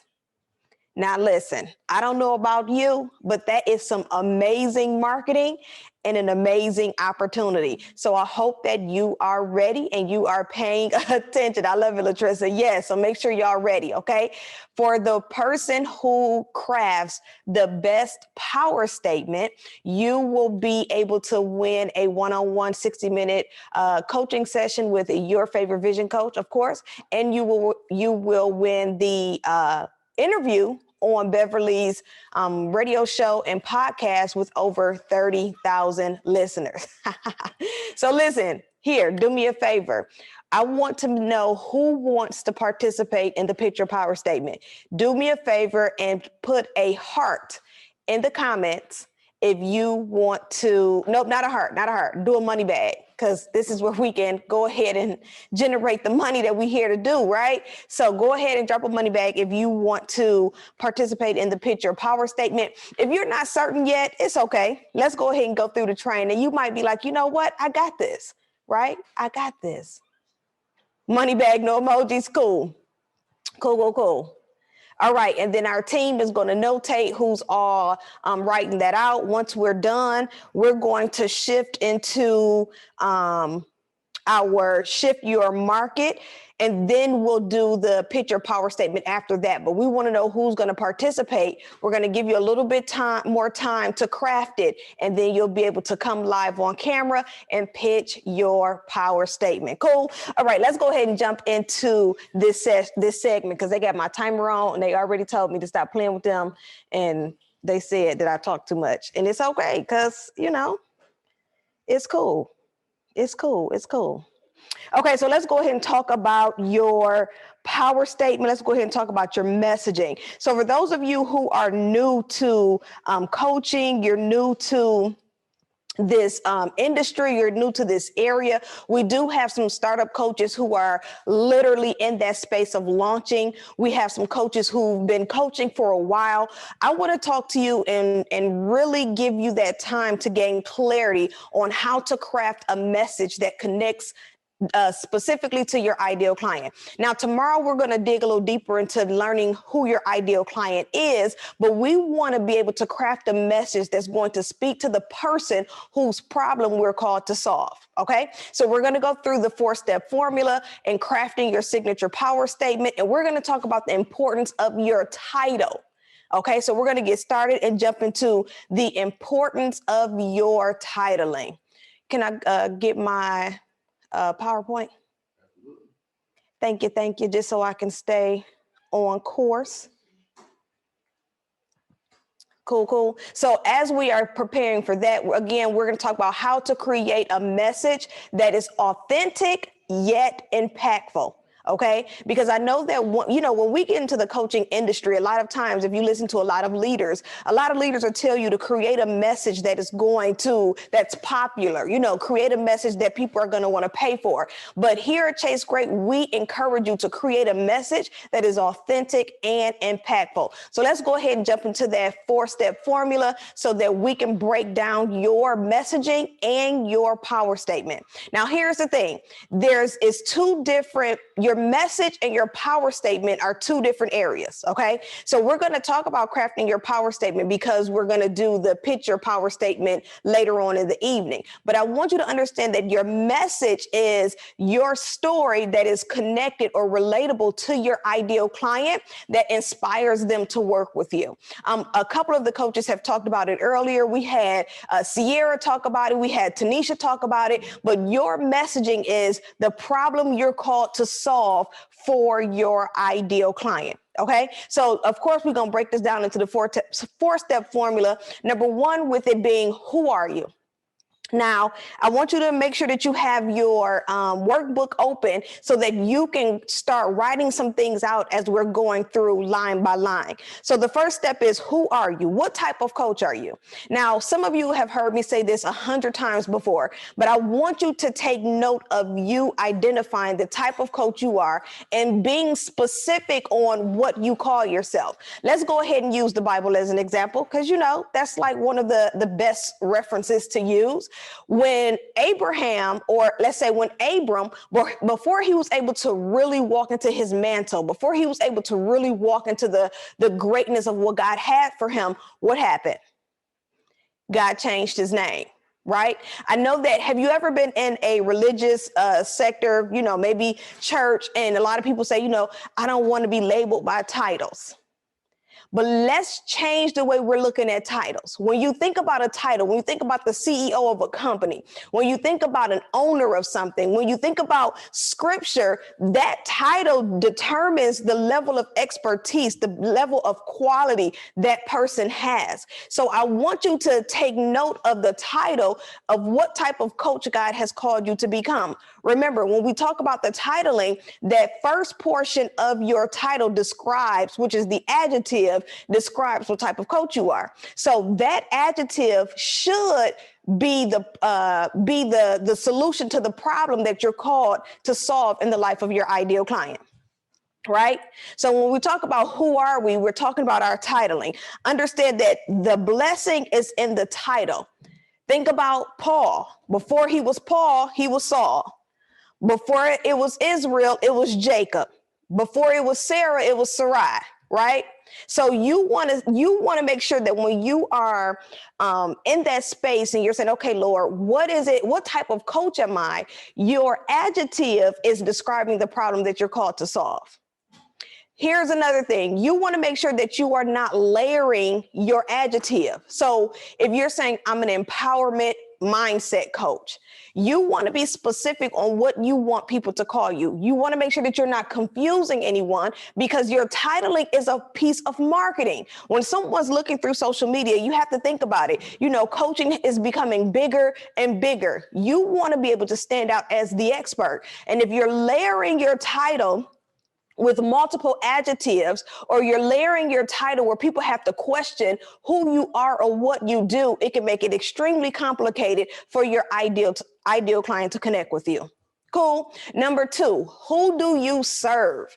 This is where we become specific as it pertains to niche marketing. We want to identify who you serve in business. Your coaching is not for everyone. Again, I know when we jump into the coaching industry, we say, listen, I have a solution to everybody's problem, but your solution is not for everyone. One of the things that, I was questioned about was the book that I just wrote, and we'll talk about that a little later, and me being specific in who the book is for. The book is specifically for Christian female startup coaches. Why? Because I'm being niche focused in the problem I solve and whose problem I solve. So I want you to identify, who do you serve in business? Be specific. Is your coaching for men? Is your coaching for women? Is your coaching for professional women? Understand that when you're crafting your message, when you're crafting that power statement, the way that you describe that woman or that man is huge. Because if you think about it, if you say, I'm here to serve professional women, that puts you at a different space when it comes to how much they're willing to invest, right? A lot of times I've worked with coaches and they're saying, I want to do this in my nonprofit, which is okay. But if you're saying that my goal is to hit 6 figures in your coaching business, you have to be mindful of the type of client you're attracting. Because if you're attracting low income, if you're attracting certain level of clientele, then you're creating limits on how much money that client is willing to invest in your coaching business. So you want to be specific on who you serve in your coaching business. Number 3, what will you help your clients do? Now, we're going to talk about the problem that you solve. Keep in mind, there's a difference between the services that you offer and the problem that you solve. Right? Here in Chase Great, we help you solve the problem of lack of clarity. We help you solve the problem of rejection. We help you solve the problem of lack of confidence. These are problems that we're helping you solve. Now, the services that we offer is the one-on-one coaching. It's the self-paced modules. It's the on-demand coaching and content. Those are the services. You have to know how to separate your services from the problem you solve. So when you're crafting your statement, you want to make sure that you are identifying the problem that you solve. Don't give us a blanket statement saying, I'm an empowerment mindset coach and I help women change the world. I'm not about to pay you $1,000 to give me this broad statement that's not telling me exactly what I'm going to do. But if you tell me that I'm a mindset coach and I'm going to help you remove the barriers of rejection and help you create 6 figures in your business, now you're being specific. Now you're standing out as the expert. And now I have a reason to pay you or invest in you at a certain price point. Does this make sense? Drop some hearts in the comments if this is making sense. Let me know. Cool. Number 4, how will you do this? Okay. How will you do this? I'm sorry, I forgot you guys. I was talking about the emojis. I'll do numbers. How are you going to help your client solve this problem? Is it through mindset transformation? Is it through, what else can I use? Is it through building out a program? I'll use Miss Alicia, for example. She's the first person to pop to mind, where she's a vision coach and she's going to help you produce your signature product. And she's going to help you do this she's going to help you reach, 4 figures in your business by doing what? Producing your signature product. Right? So when you go to Miss Alicia, you know exactly what you're going to her for, you know what you're paying her for, and you know what results you're going to get. Here's the problem. You're being too vague. So when you're showing up on social media, when you're showing up in your marketing, when you're showing up on any platform, because you thirsty, I'm sorry, because you want everybody to come to you. And listen, that was me. I was her. She was I. I was wanting everyone to come to me, so I was opening up to everybody, any entrepreneur that needed my help. Here's what happened. I found myself having to research too many different industries, and I wasn't being as effective as I really could be. You have to narrow down your niche so that your messaging can speak directly to your ideal client. What is your message? My message is sharing my relatable experiences so that I can solve a specific problem. Cool. And then, so the 4-step formula is knowing who you are, knowing who you serve, what you do, and how you will do it. Okay. Let me give you, I wish I had to put this on the screen for you, but I'll give you my power statement just so that you'll know. I am Vision Coach LaToya Early, right? That's who I am. I serve Christian female startup coaches. I help them start, grow, and monetize their coaching business from start to 6 figures in their niche, right? You know who I am. You know who I'm talking to. You know the problem that I solve. They're unable to monetize. They're unable to get clarity in their messaging. And then I know, you know what results you're going to get. You're going to go from start to 6 figures in your niche. That's how detailed you want to be. Again, we are offering 4-figure programs. So we want to make sure we are giving them exactly what they need. Cool. Okay, so here's what I want you to do. I want you to think about what problem you're called to solve in your coaching business. Okay, I want you to think about what problem you're called to solve in your coaching business. Go ahead and give me the next one. Yes. What problem are you called to solve in your coaching business? Here's why. You want to think about what area has God allowed me to heal from, right? What area did he heal you from? We talk about authenticity. What you've been called from is what you're being called to. So don't go out and try to make up this. Listen, if you're talking about you want to lose weight, don't call me because I can't help you. I'm struggling. I'm trying to figure it out. Right? But you want to make sure that when you're crafting your message, when you're crafting your coaching services, that you are crafting it tailored around experiences that God has allowed you to conquer so that you can provide the best strategy. This conference is to help you shift from entry to expert. What's entry? It's an act of going or coming in. So some of you are still presenting yourself to your audience as new. No one knows that you're new but you. And so the moment that you tell someone I'm new is the moment you discredit your pricing, your expertise, and your quality. Stop telling people that you're new. Show up as the expert. The moment you flick the camera on, the moment you get ready to write a post, show up as the expert. Okay. Then I want you to think about the expert. The expert is a person who has a comprehensive and authoritative knowledge of a skill or particular area. Understand that expertise is not based on how much schooling you have.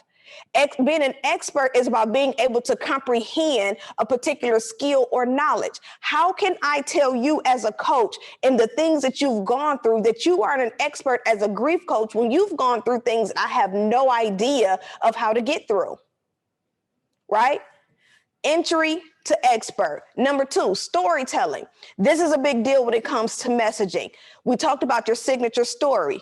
We talked about how you have to identify when you're speaking to your audience, what are the top, and I use 3 signature topics. What are the top 3 relatable stories you're going to use to connect with your ideal client? Right? One of the stories I always use is being a serial entrepreneur. I've been an entrepreneur since I was 19 years old. I've had a total of 8 businesses. And so that's my way of connecting with my ideal client. How many of you have had so many businesses you just found yourself running in circles? How many of you started your coaching business and you have children at home? You have a husband. These are my relatable stories to connect with my ideal client that says, listen, I understand that you've experienced some of these things, and so have I. And I have the solution to help you get through those experiences without you having to go through all of the things I've gone through. Identify your storytelling. What are the 3 areas you want to be considered an expert in?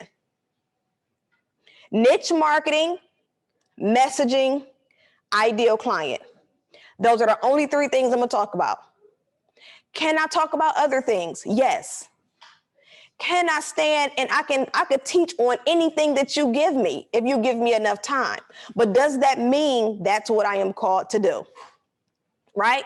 You want to make sure that you're identifying the problem that you're called to solve in your ideal client's life and that you are solving this problem.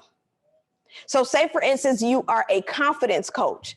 As a confidence coach, I want you to identify specifically as a confidence coach, what problem I could be called to solve. It's not just to help build their confidence. You're trying to build their confidence for what? There's so many areas of confidence. Are you trying to help them build their confidence in business, in a relationship, self-image, with their children? How are you trying to build their confidence? The more specific you are, the bigger your pool becomes of clients who are looking for you. One of my favorite scriptures is narrow is the way, right? But very few people find it because we're taught bigger is better. We're taught broader is better. But when you become niche specific, you stand out as the expert. And so how can I help you be the expert in your coaching business? We have to identify the specific problem that you're called to solve so that you can, listen, you will not go to a podiatrist to look at your heart. You just wouldn't do it.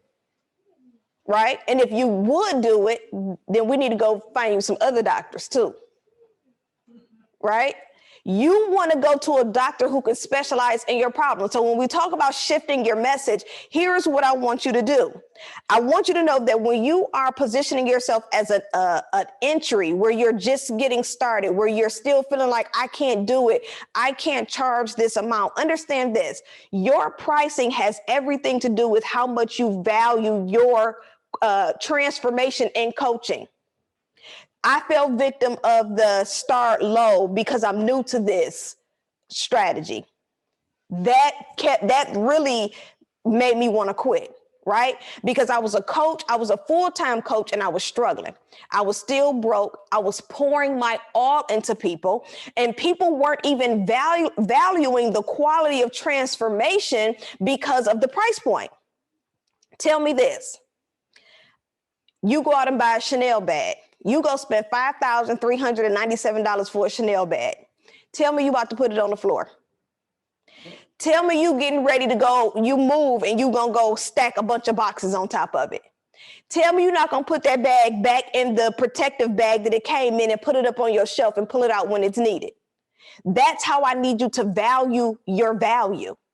And so when you treat your coaching like a dollar store bag, then you can't get offended when people ball you up and put you up under the kitchen sink like we do grocery bags, right?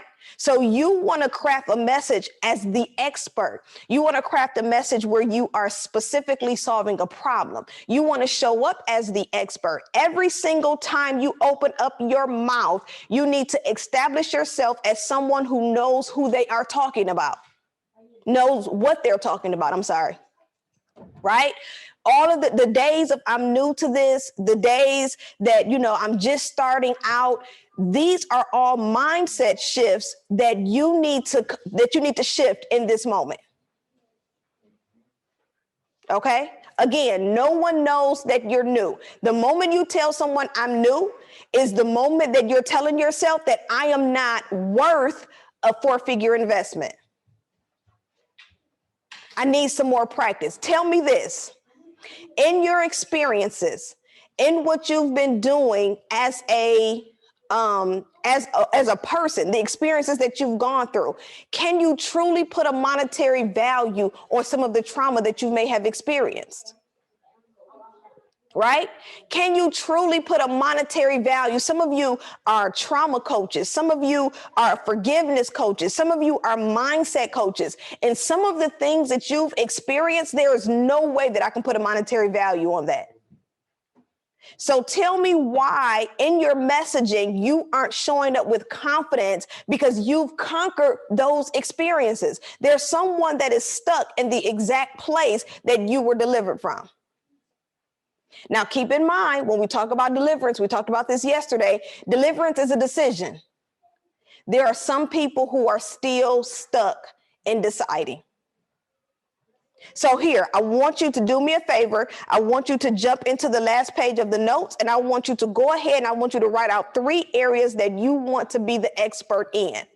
How will you establish yourself as the expert? How will you show up before your ideal client and say, this is the solution that I have to your problem? How will you believe? How will you increase your level of faith or belief in the solution that you have to their problem? I was having a conversation with someone and they were saying, I just don't feel qualified.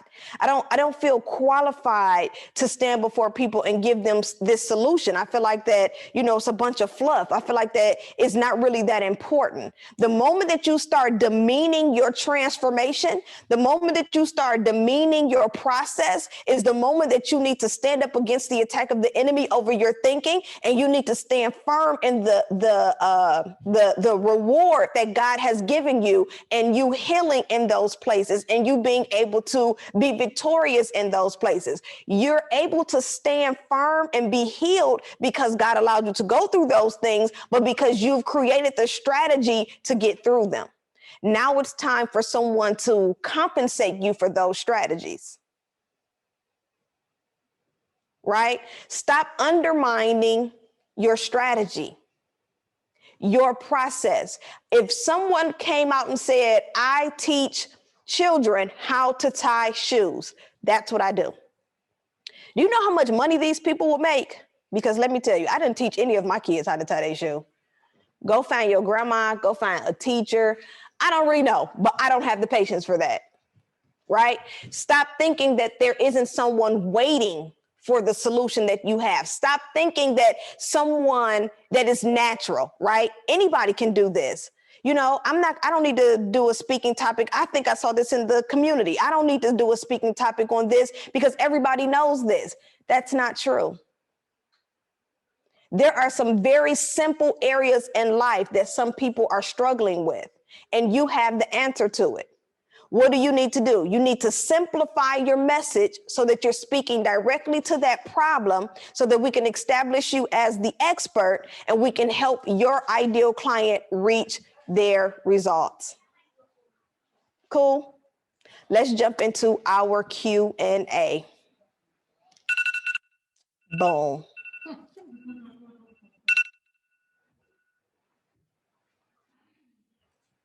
Alrighty. Any questions for me with messaging? I know we have quite a few coaches here who are in the niche certification program, and we've had some time to really work on your power statement. We've had some time with working on your messaging. But one of the things that I did, I can't remember which speaker, was about being repetitive. We try to craft new things all the time. This is why I say pick the top 3 areas of expertise and continue to recite those 3 things. Stop trying to make new content. Stop trying to make new messages. Use the same 3. All right, any questions?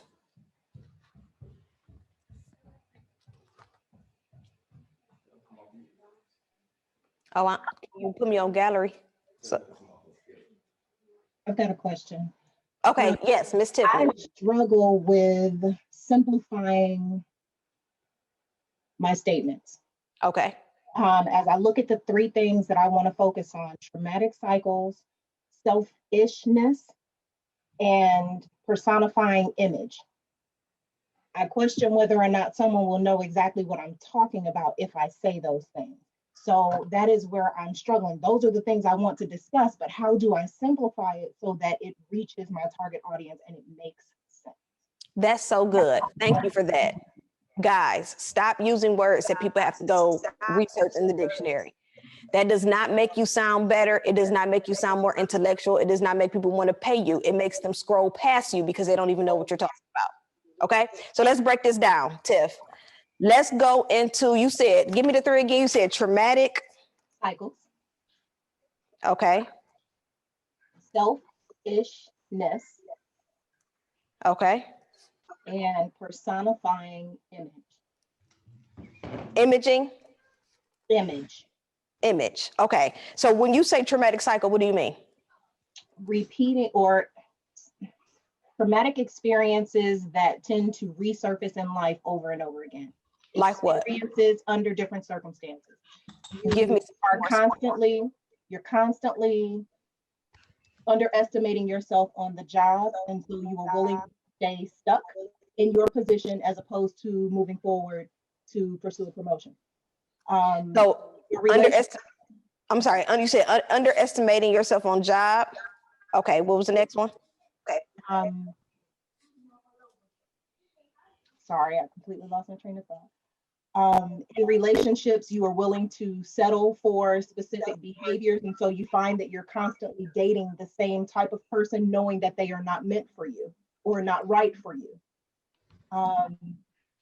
In your family relationships, instead of speaking up about the things that are important to you, you are more willing to take a back seat and accept everyone else's opinion or perception of your life. And therefore, you are not able to communicate well with your family, and it creates barriers. Okay. Okay. What about selfishness? Understanding your I am. Okay. Who you are and being able to show up as that person. Self-love, self-respect, self-worth. It is all about you and how you show up in the world, and recognizing that everything starts inside. Okay. All right. And then personifying image. Making your insides match what you present on the outside.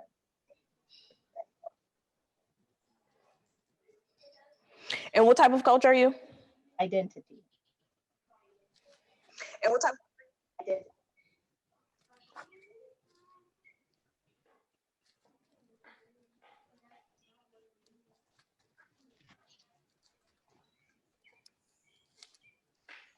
And what's your statement now? I help single professional women break free from trauma cycles by eliminating toxic. I'm sorry. Nope. We're gonna walk through it. That's okay. So I'm just stopping you as I hear. Give me the first part. Who is it that you serve? Single professional women. Okay. And what do you help them do? And break free from trauma cycles and reclaim their identities. Okay. And we do that by recognizing and eliminating repetitive toxic behavior.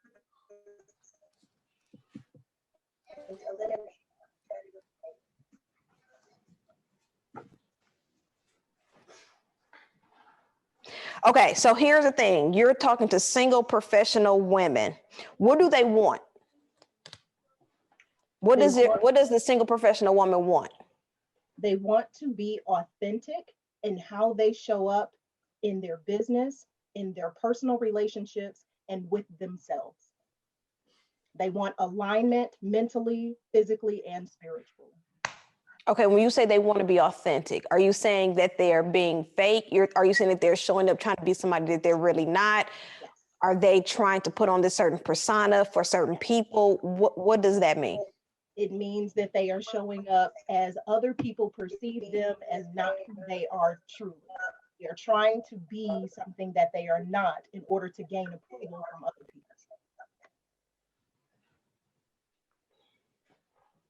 Okay, so as an identity coach working with single professional women, it sounds like you want to help them discover who they are. And I'm simplifying this because some of the things that you talked about it sounds like that they settle across the board. It sounds like that they put on this false image trying to look a certain kind of way. And then it sounds like they don't implement self-care. So these are two different people. So I want to know, let's talk about Tiffany. When Tiffany had issues struggling with her identity, what did that look like? What was her behaviors? It was sheltered. I completely closed myself off. I did not voice an opinion. I did not voice a perception. I did not speak. I didn't have a voice. My voice was the voice of other people, my family, my boss, my significant other. It meant that I was lesser than, I was undervalued. I felt insignificant. And therefore, that is how I presented myself behind closed doors. But I put on the front that everything was okay in the public eye.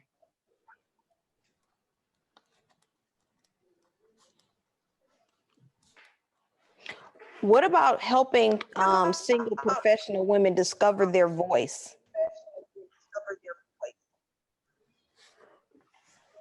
Definitely a part of. By recognizing and eliminating, I don't even want to say, because this is self-inflicted. Everything that you're talking about is self-inflicted. And so we want to help them recognize that you're going to help them discover who they are by eliminating self-inflicting behaviors, by eliminating not just toxic behaviors, but recognizing and eliminating self-inflicted behaviors versus toxic behaviors. So identity coach Tiffany helping single professional women discover their authentic voice by eliminating, by recognizing and eliminating what was that word I just said? Inflicted.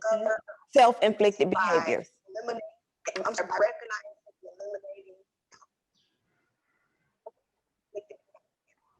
Is that me with the echo? Say it again. I was asking if that was me with the echo. I don't know. I hear it too. It sounds like me a little bit too. Okay, so let's repeat that. So identity coach Tiffany helping single professional women discover their authentic voice by recognizing and eliminating self-inflicted behaviors.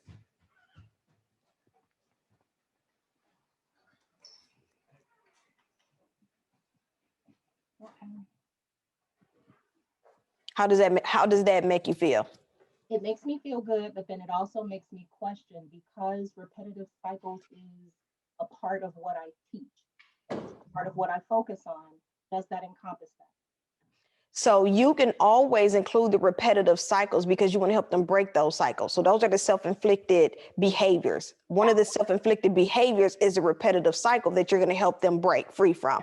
Because when you say it as a statement, like I'm helping you from, it just, I don't know, it's not as clear. Right. But you can definitely put it in as those 3 areas of expertise. You can definitely identify it there. Okay, try it again. Did you write it down? Yes, ma'am. I help single professional women discover their authentic voice by recognizing and eliminating self-inflicted. And then give me your 3 areas of expertise. Traumatic cycles, selfishness, and personifying image. No, you give me the other one that you just said, the repetitive. What was that was the traumatic cycle. So those are the repetitive behaviors. Repetitive behaviors. Okay, say it one more time. The three areas. So either repetitive behaviors or traumatic cycles. The 3 areas of expertise. So traumatic cycles, which are the repetitive behaviors, selfishness, identifying yourself, because I don't want to use the word selfishness because it may give a different impression. Okay. So authenticity, I'll put it that way. Okay. Authenticity, and then personifying image.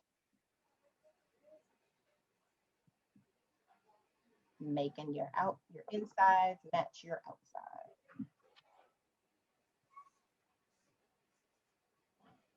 What if you did, and the only reason, can you guys answer me this in the chat?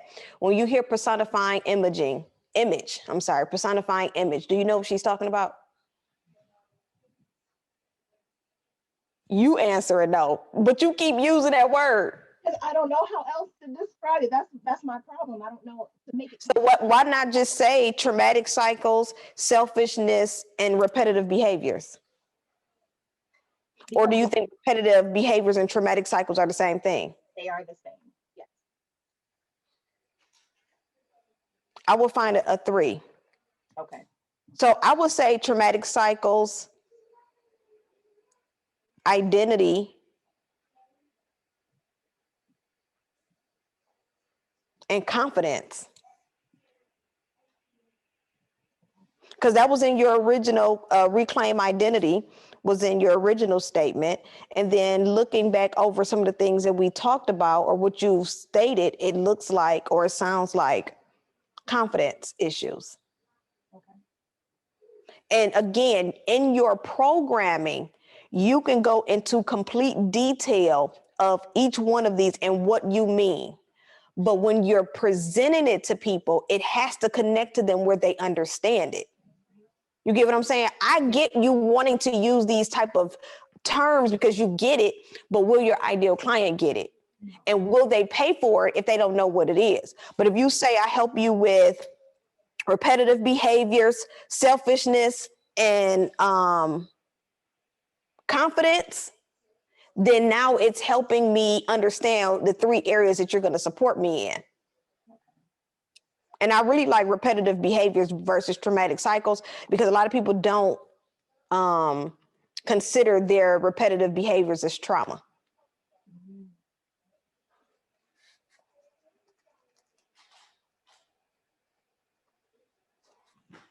Okay, cool. Let me make sure, because y'all know I'll be on here. We'll be on here. Sorry. Thank Okay, you. no problem. Any other questions?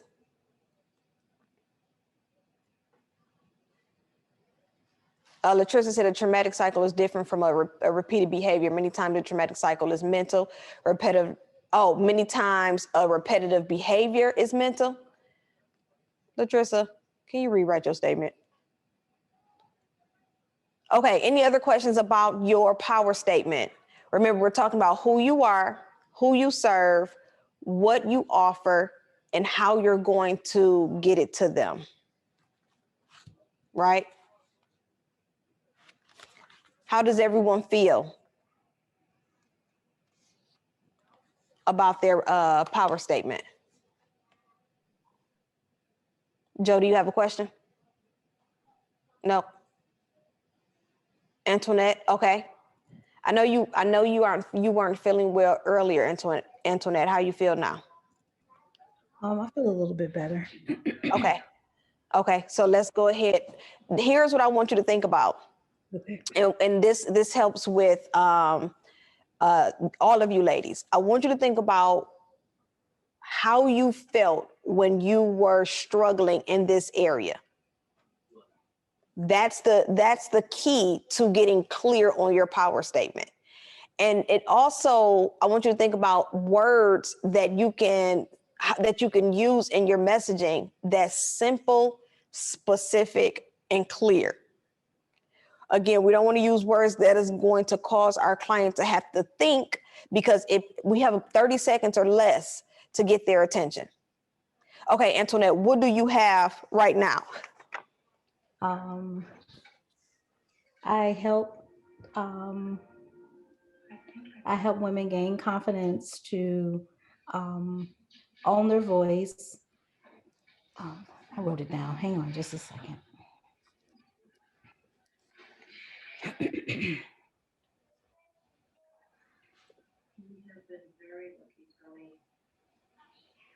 I'm sorry.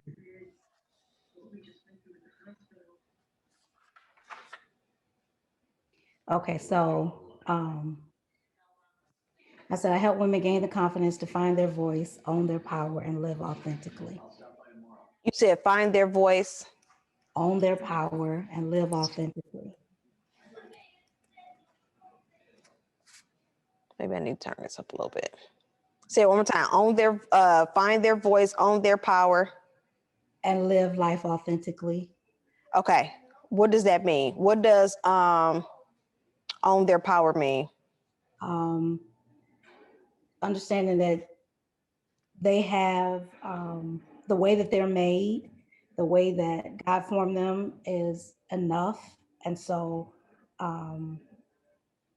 they can make their own decisions, they can make their own choices, they can step out, they can trust their voice. And what they find out about themselves is enough. Like, because I've always tried to have other people define me.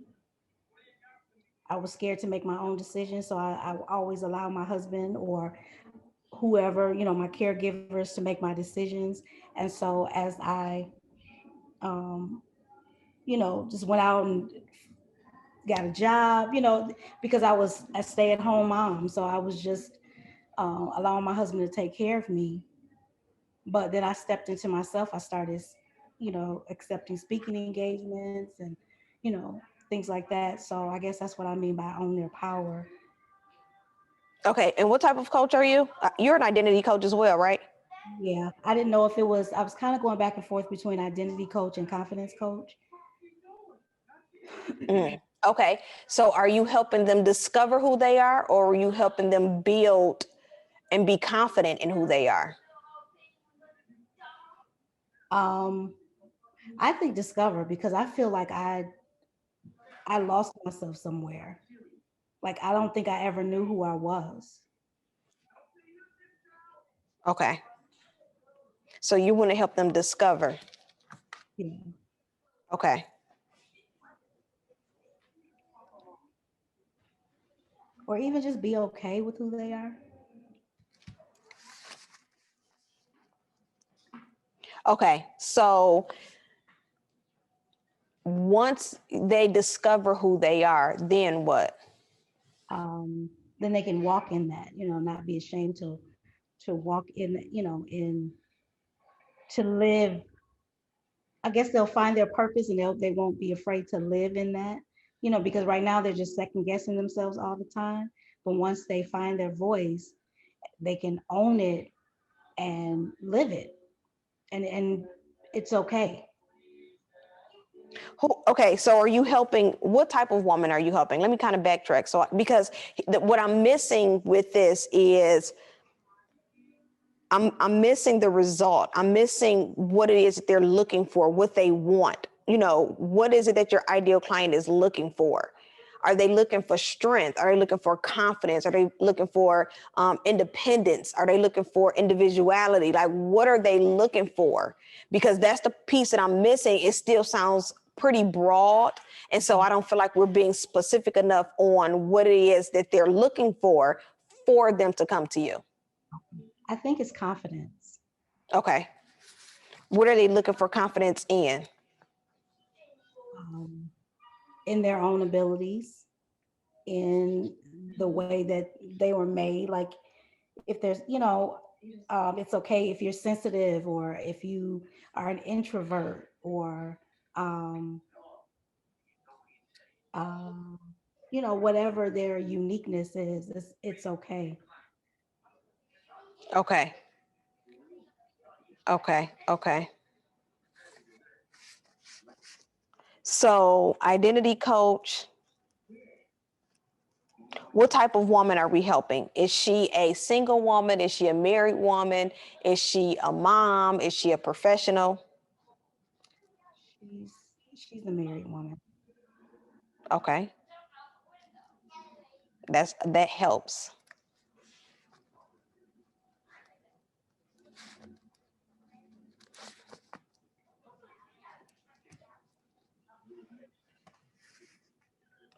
Okay. Okay. So we're helping married women discover their identity, right?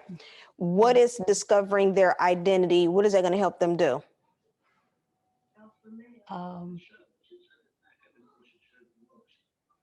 Like, stop the negative talk that goes on inside their heads. Okay.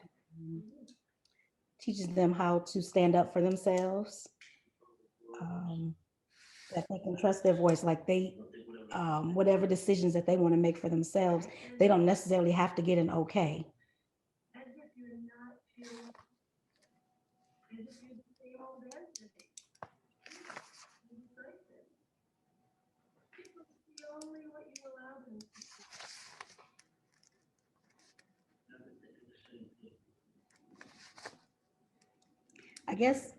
I guess like I should say, like, for me, I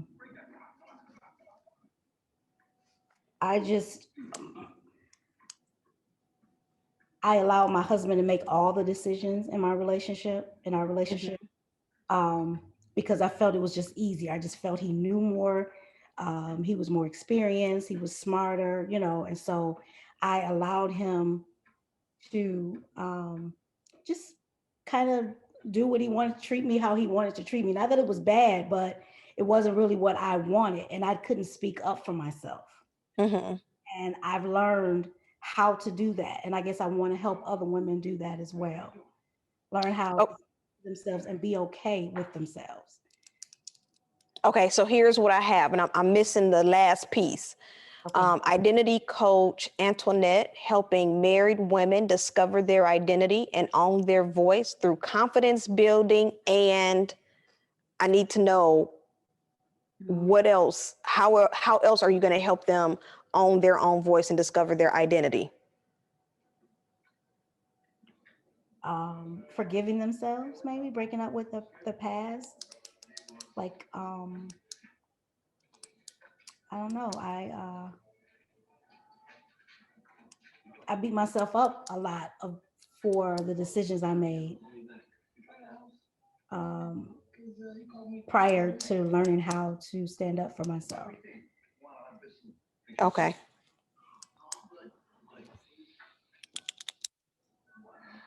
Okay, ladies, do you have any suggestions for this last piece? After listening to Antoinette, helping married women discover their identity and own their voice through confidence building, what other process can we take them through to discover their identity and own their voice?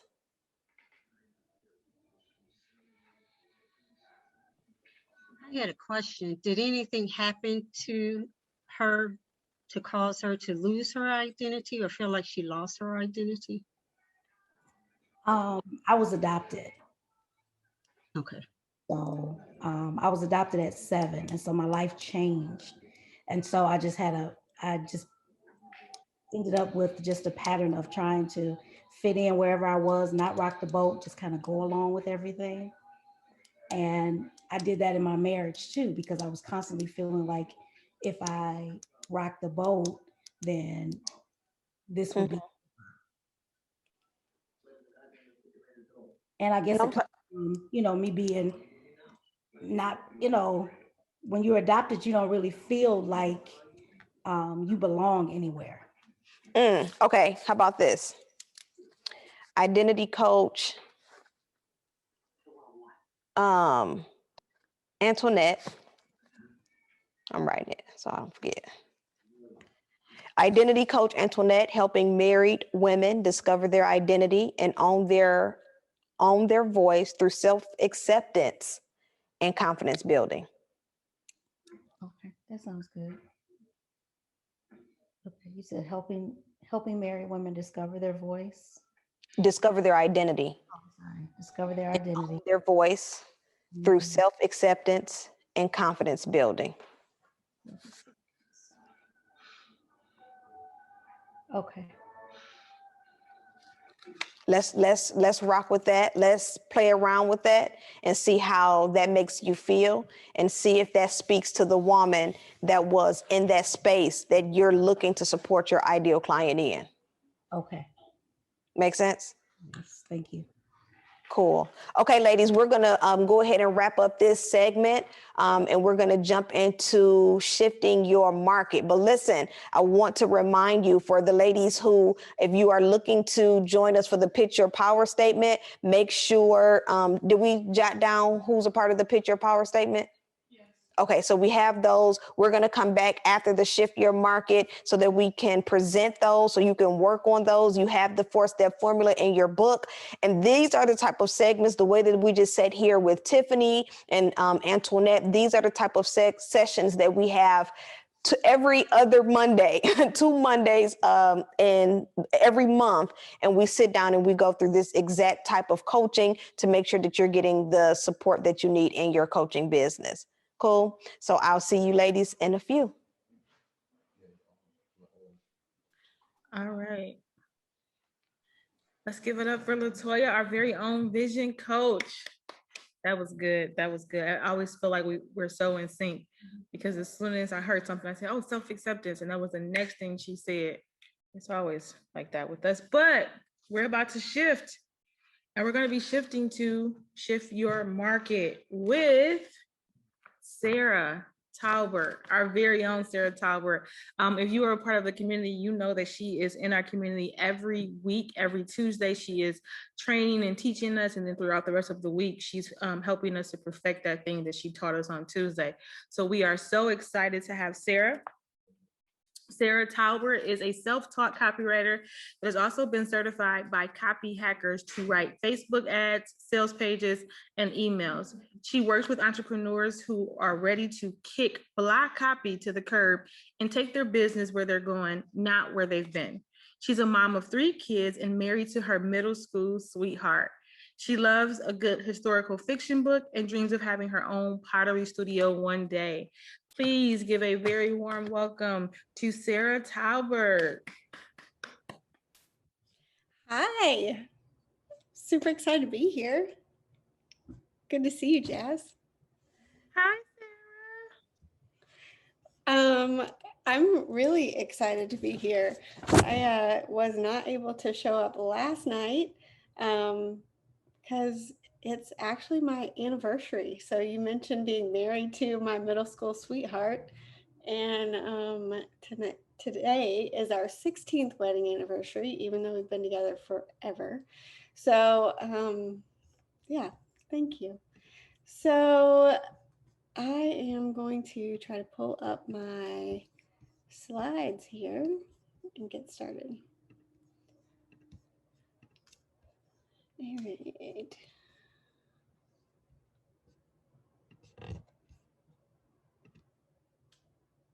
All right, can everybody see that okay? Okay, all right. So if you have your workbook, we are going to be talking about mastering your market, shifting your market, and that has to do with the words that we use. So maybe you've seen a picture somewhere that you think is absolutely gorgeous, but you don't know if if it's trying to be sold or not sold without words. So words are the things that we use to sell our stuff. Maybe you use a lot of video, but ultimately you're going to be needing to use words. And so I am actually Chase Great's copy coach. And so every Tuesday we dive in and go over some type of training. And so if you're in there, we get really specific with our words and kind of get opportunities to work through that. But today I wanted to really talk about 3 things to shift your market, shift the words that you're using to speak to your market. But I know sometimes that often we hear that maybe just share your story and it will sell your stuff. Share an experience that you have and it will sell your stuff.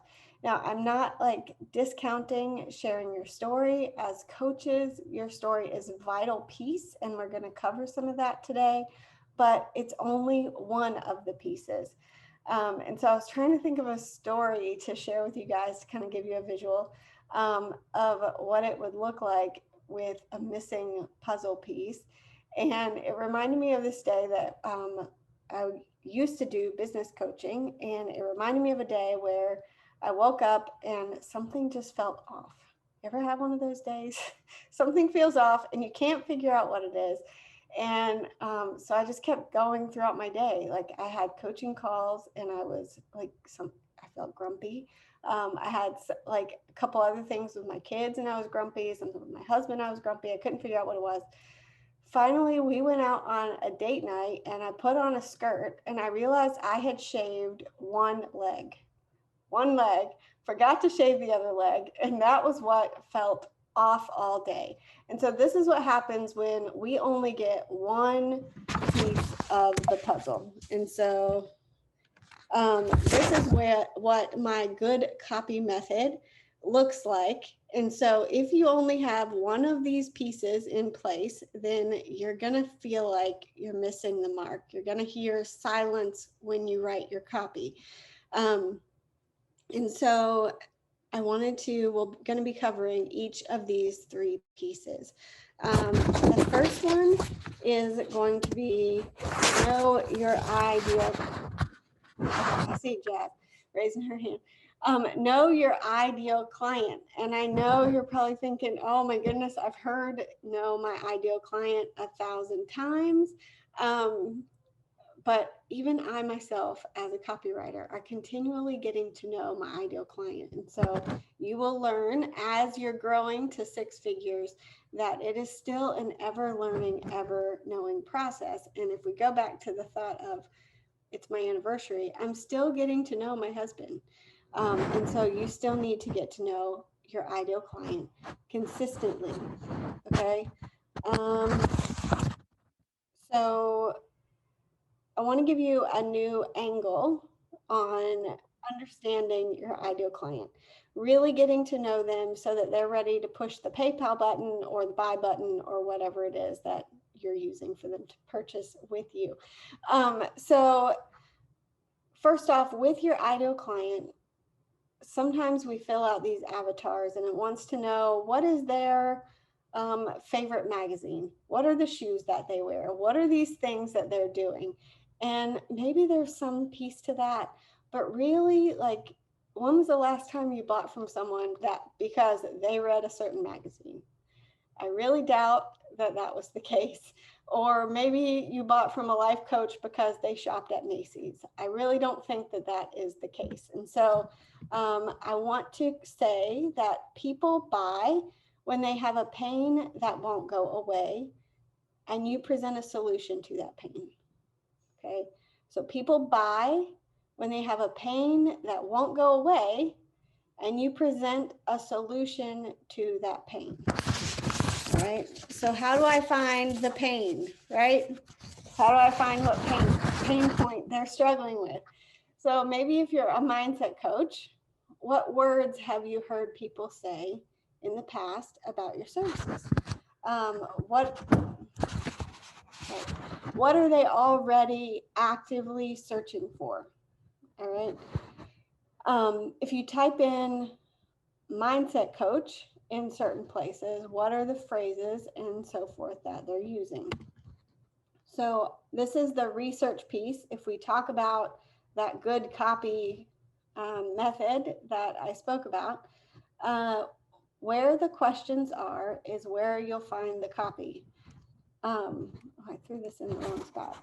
So 50%, 50 to 80% of the copy that you write, the words that you use to sell your services, 50 to 80% of that is done for you when you do research. Okay, so don't make it difficult. I'm going to give you some tips on how to do research. Most of this training is going to be about the research, but don't make it difficult. Doing research, copy hackers, the people I train under, say doing research means most of your copy is written for you before you even write a word for social media, for email, sales pages, or whatever. Okay, so don't make it difficult.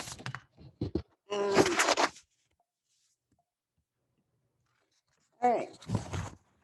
So here are the 3 best places to do market research. Okay.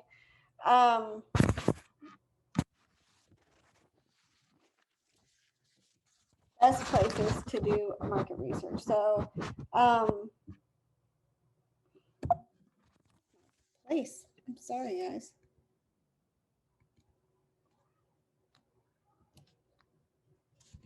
All right. So in the workbook, it says the problem is not the pain. What's causing the pain is the pain. And I was trying to figure a way to explain this concept to you. And my thought was, since you guys are coaches, my thought was if you have a stomach ache, the stomach ache isn't necessarily the problem. Okay. Maybe it's that old piece of pizza that you ate last night in the fridge. That's the problem. But if you go even deeper, and as coaches, you're going to need to, maybe you're a nutrition coach or maybe even a mindset coach, but you want to even go deeper and find out why in the world are they going in the middle of the night to eat that piece of pizza? What is that driving force? Is it emotional? What are the things that's causing them? The stomach ache is not the problem. Okay, so the same goes for your copy. We're going to need to dig into the root cause of what's causing this pain.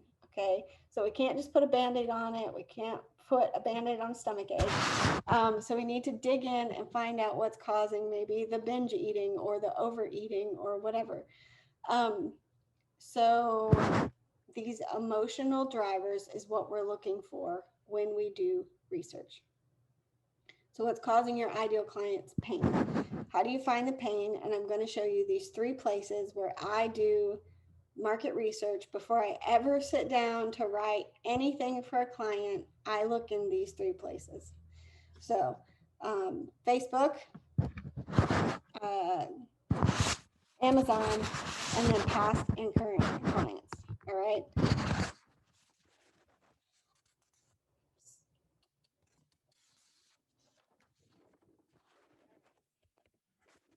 Facebook group.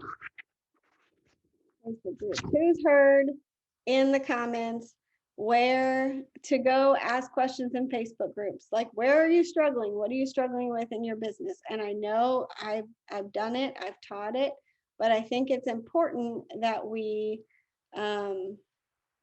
really ask these questions in a more specific way. So don't go in and ask, what are you struggling with around this? Okay, so it's a little bit better if we go in and we try to narrow these down, plug in words that maybe you're searching for, that your ideal client is searching for in a Facebook group. See what conversations are already happening around this. So this is where you can really pull out phrases of what they're saying versus what you think they're saying. So you're not guessing, you're actually pulling out phrases that they're saying. So if you're a mindset coach and you've heard people say in the past about your services, what are they already searching for? Type in mindset coach in a Facebook group, search it, see what the conversations, because what I find as a copywriter, the most important piece is when people aren't scripted, when they're not feeling like you're trying to sell them something, they're just naturally having a conversation. This is going to pull out the best words and phrases to reuse in your copy. So where the questions are is where you'll find the copy. Okay, so I'm not saying you shouldn't go ask questions, but sometimes you can find more if you already search what's already being asked and talked about. Or if someone's asked a question about something that you're helping with, then it's really going to be more natural than if they feel like it's a bait and switch conversation for research purposes.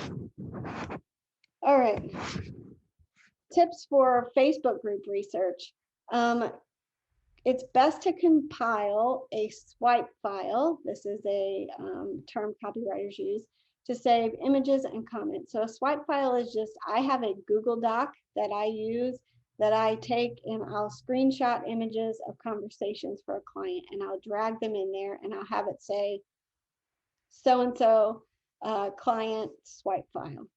And I'll just start pulling comments, images and so forth and putting them in there and seeing what conversations are people already having about that. Again, doing the keyword researches. If you look in your workbook, you'll see a group of images that I kind of did for some research when someone was doing, trying to sell, building a course on Kajabi. And what that shows you is people were saying that the tech side of things were overwhelming. That was the pattern of words that people kept saying over and over again. And what you'll do with this research after you compile it is if someone says the tech just feels overwhelming, then you can start a post or an email where it says, does the tech feel overwhelming? Okay, so it's like once the research is done, you're able to literally take their words and I don't want to say use it against them, but take their words and use it to help them, right? So if we start to see patterns in phrases and things that they're struggling with and things that are causing them to get up off the couch in the middle of the night because they're restless, then these are the words and phrases we can use. All right, the next place is Amazon. I don't usually spend a ton of time in Amazon, but Amazon is phenomenal for book reviews. So if we go in and we look at book reviews for like a forgiveness coach, then we can look at books on forgiveness and what words have people continually talked about. The reviews for Amazon are better if they're the 2 to 4 star reviews.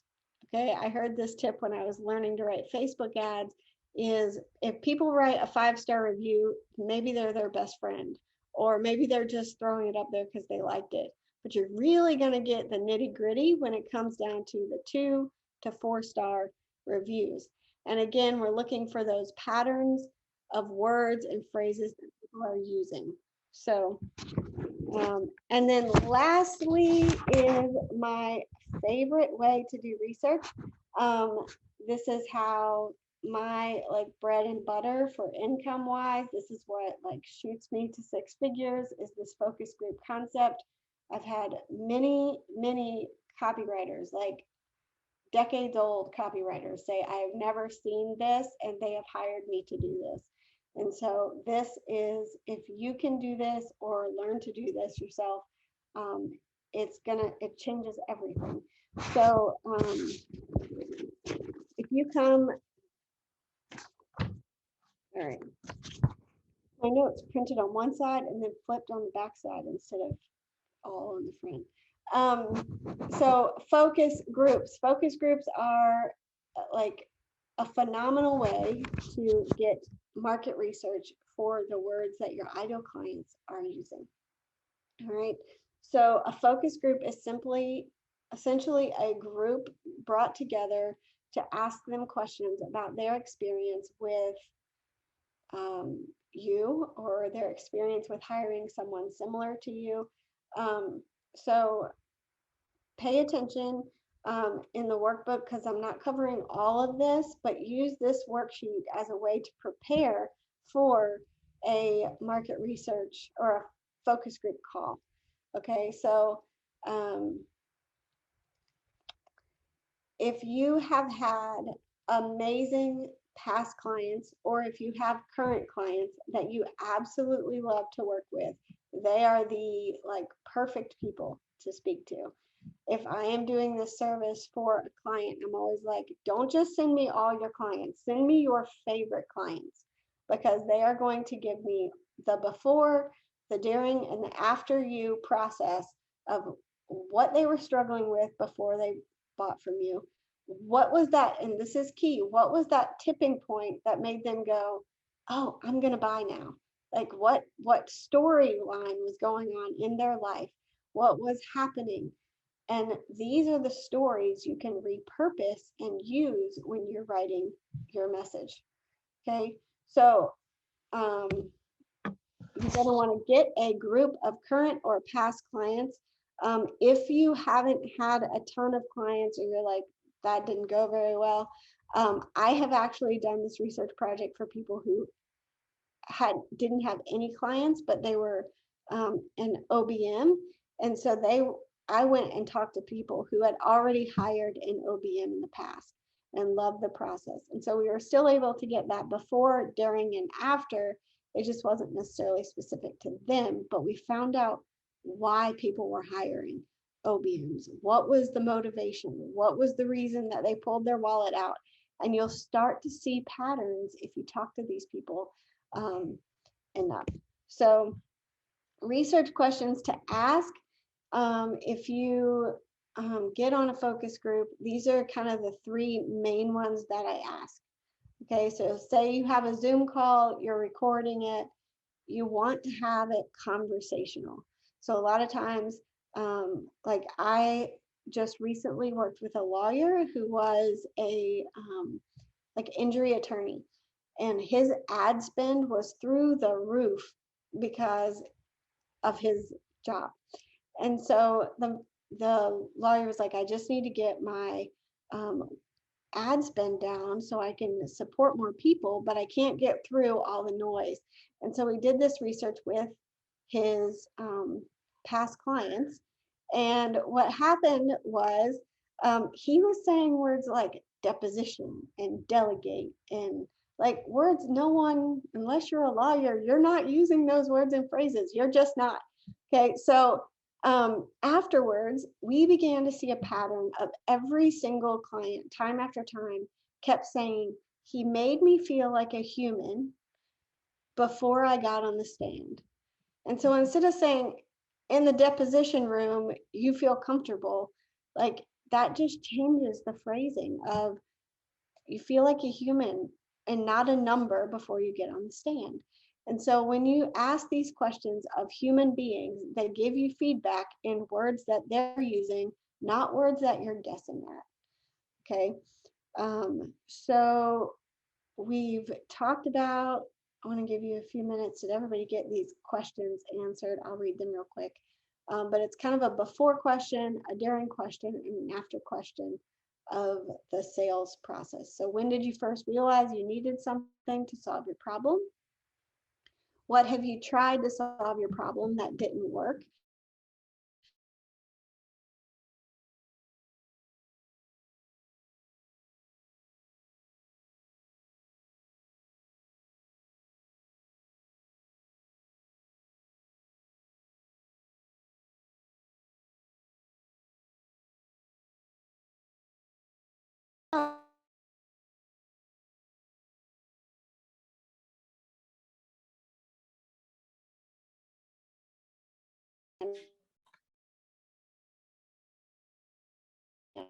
Allow us to see things that it makes you feel like it makes it feel like Hey, Sarah. they've been a fly on the wall this whole time. Yes. Okay, you were freezing up a little bit. Oh, okay. Is it better? Okay. Yep, it's better. Okay. So when you may have to go back a little bit. Okay. So thank you. Research questions to ask is, when did you first realize you needed something to solve your problem? This gives you a before, what they were thinking, where they were mindset wise. What have you tried to solve your problem that did not work? And this works really well. Like, I don't know what you heard, but the OBM that I did work with she said her people, or when I talked to people who had hired an OBM, they had all tried things like Asana, Dubsado, a lot of CRM programs, but they were still feeling frustrated because they couldn't learn all the back ends of that. And so what that looked like for your messaging is, have you tried Dubsado and Asana and none of them work and you can't figure out the back end and you still need help? And so you just take what they're saying, turn it into questions, and it almost feels like you're a fly on the wall. Then what can you do now that you couldn't do before? This question is super important because then you can really feel like you're speaking to their future. And so people who have not hired you yet, that need to hire you, are then able to see what their life can look like. Imagine that you can fill in the blank with what you can do now that you couldn't do before. All right. So that is the market research piece of the good copy. The next piece, that's kind of like what they say. And now we're moving into what you say, how you say it, your personality, all the pieces that are you. Okay, so you can talk about what they say, but if you sound like everybody else, then we need your personality. So define what your brand stands for, its core values. It's core values and tone of voice, and then communicate consistently in those terms. Okay, so defining your core values and your tone of voice, and then communicate consistently in those terms. So here is, again, your visual. You have your research, but now we're moving into kind of your own voice. All right, so if you come from a corporate-ish background, you probably will understand the need to feel you've seen corporate manuals and they feel very professional and laid out. And if that's your personality, own it. But in copywriting, we don't have to sound very polished, put together, all those types of things. If that is you, own it and don't feel like I'm saying that you shouldn't be this way. That is perfectly fine. But for myself, I wanted to show you kind of how I play out my brand voice differently than if I were a corporate company. So how you find out your brand voice is going to, you need to know how to sound like you. So you need to know how to sound like Sarah or Jazz or Toya or any of it. You need to sound like you. So I had a copywriter or a friend, a client, come to me recently and say, can you please rewrite all this copy? I just hired a copywriter. And they said, they sent me a copy that said she capitalized on my giftings for high capacity support and launched herself into the online world. And she said, Sarah, I want to be conversational. I don't want to sound like I'm high, like capitalized on her giftings. She said it didn't sound like me. And so what that feels like is, we walk into a like family-friendly restaurant and they've got maybe loud music playing, but the hostess has on like some fancy ball gown and something feels off, something feels weird. So if you put on a very polished phrasing and words in your copy, then that needs to be your personality. That needs to be you. If you put up a polished whatever and then they come to meet you and you're like the girl next door, then they maybe subconsciously might not know what's going on, but they know something feels weird and it breaks trust. Okay, so 3 brand values for myself.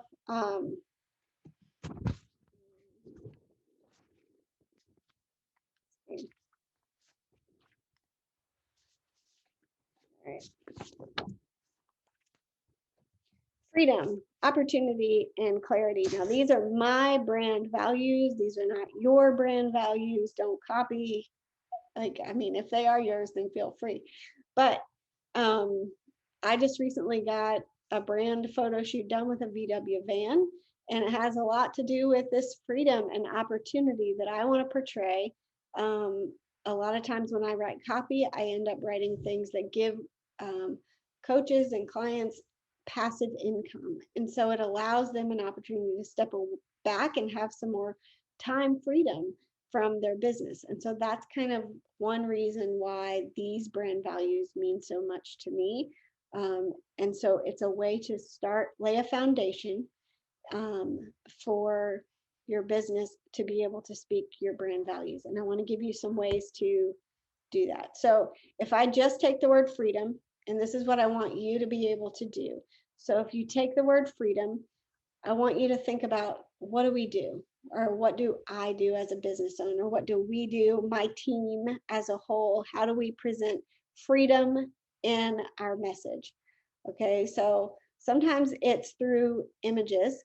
If you are on Instagram, I recently took a break in the middle of the day and went to the beach for an hour by myself, and I came home and got back to work. But it's this freedom for adventure in the middle of the day. It's telling stories about adventure. It's talking about freedom to be flexible, words like flexible, putting the window down and going for a drive type phrases. You can use words like carefree, open, laughter, opportunity, joyous. And I'll show you the place that you can go to find these types of synonyms. And then just as important as what we do is what we don't do. Okay, so your brand, if you're talking about freedom, but you're always tied to your desk and you're frustrated about it, then it's going to have that weird feeling. Okay, so you don't want to sit at a desk all day. You don't want to tell dry stories.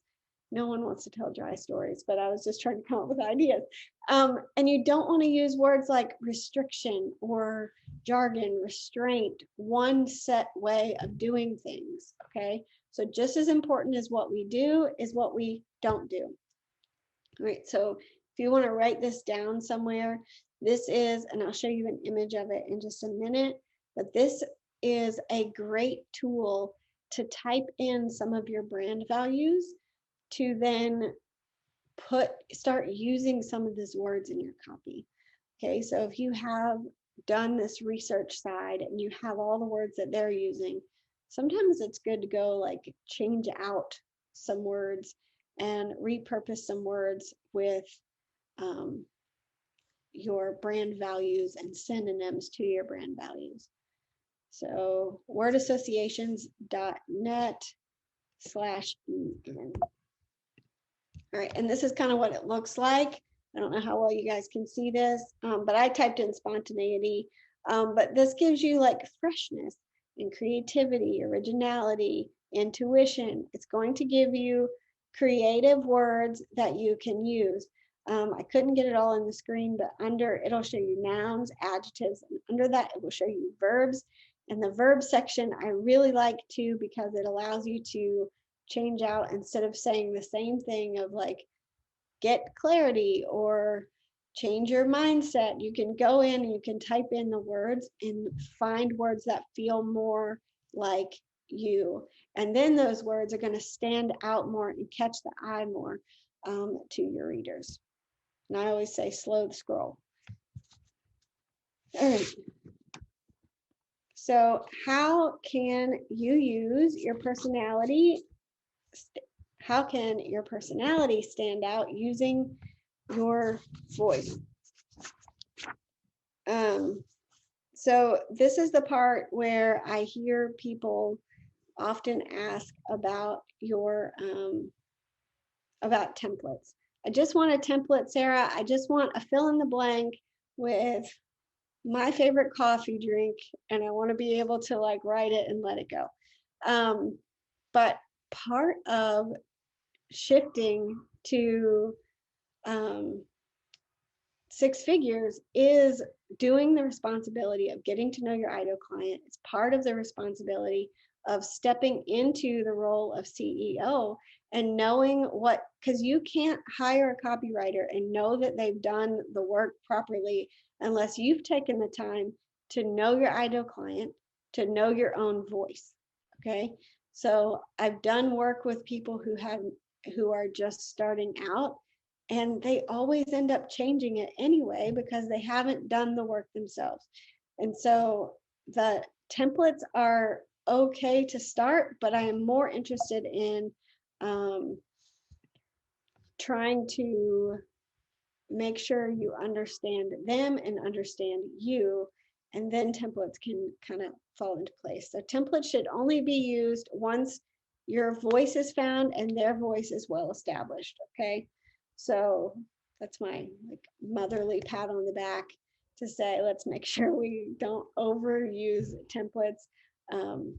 So anyway, in your workbook I have a template for social media, email, I think, and so you guys can use those, but they're not a ton of writing done for you. It's more of like a structure that you can fill out. But templates for me as a copywriter, and this is what most copywriters do, really good marketers do, is to have these swipe files. Okay, so I have in my email, I have a folder that says swipe file. And so if I get an email that I opened, okay, and I was like, oh my goodness, or I opened it and I bought from whatever it is, put that in your swipe file, study it. What was the subject line that they used? Okay, so if they say, if they used my name in the subject line, use your name in the subject line. If they said something like, I don't know, if they used, should have had something written down, whatever they used to lure you in, to have you open it, then study that. Study the storyline. What was it, the things that they used in the story? Did they have a hook at the beginning that kind of made you keep reading? Where was the link in the email? So I keep a folder in my email for emails that kind of attract me, that kind of interest me. Then when I go to write, I can go look there for inspiration. I do the same thing for social media. I do screenshots of social media. Facebook ads has a library that you can go look at. You can just type in Facebook ads library and go see what people in your industry are doing, writing about, see what's interesting to you, take screenshots and save it for inspiration later. And then sales pages. I keep links, sometimes sales pages, links, people have them up and then take them down versus if they're launching or not. So you can screenshot the beginning of it. You can just save the link, and sometimes people keep them up and you can go to them. But these templates are best for me done in the swipe file concept versus fill in the blank. So again, the copy psychology is kind of that template area where you can kind of understand the sales behind it. You can understand the thought process behind why we buy. We spoke about your research and we spoke about your voice, and that's when you nail the copy. So I know you have some questions. I'm not sure when we go to, there's Jazz popping up. So do we just ask, like, how are we doing this?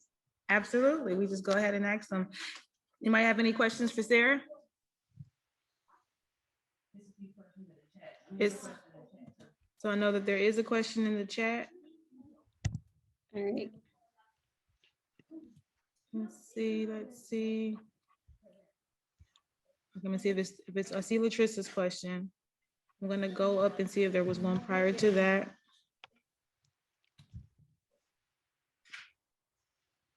Who are these research questions addressed to, Sarah? So well, it sent direct message to LaToya, but I was trying to put the right link. They mentioned that the word associations link wasn't working.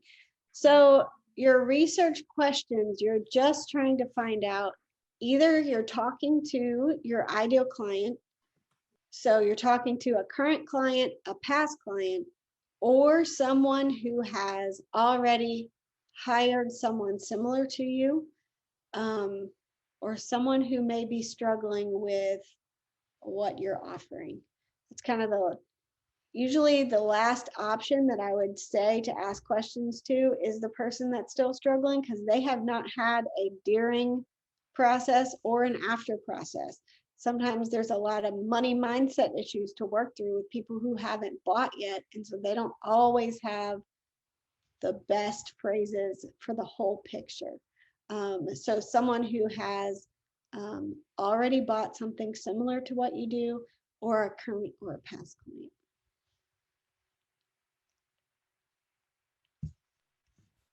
Okay, I see another question from Latricia. It says, should we avoid using a negative statement that was given by a client with regards to why they decided to purchase our service?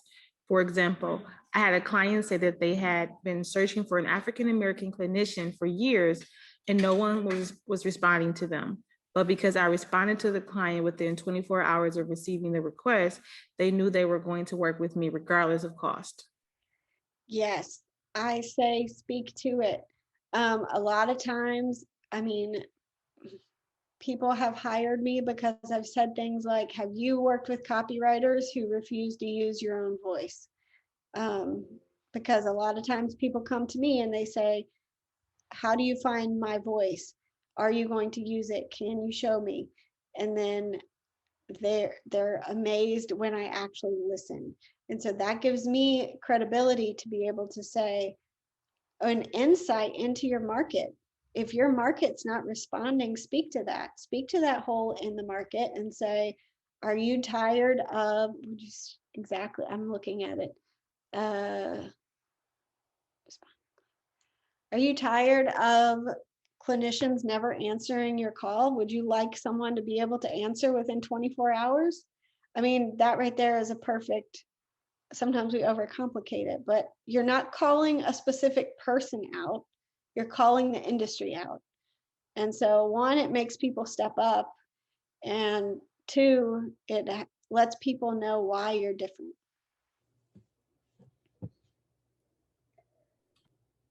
All right, guys, any other questions for Sarah while we have her?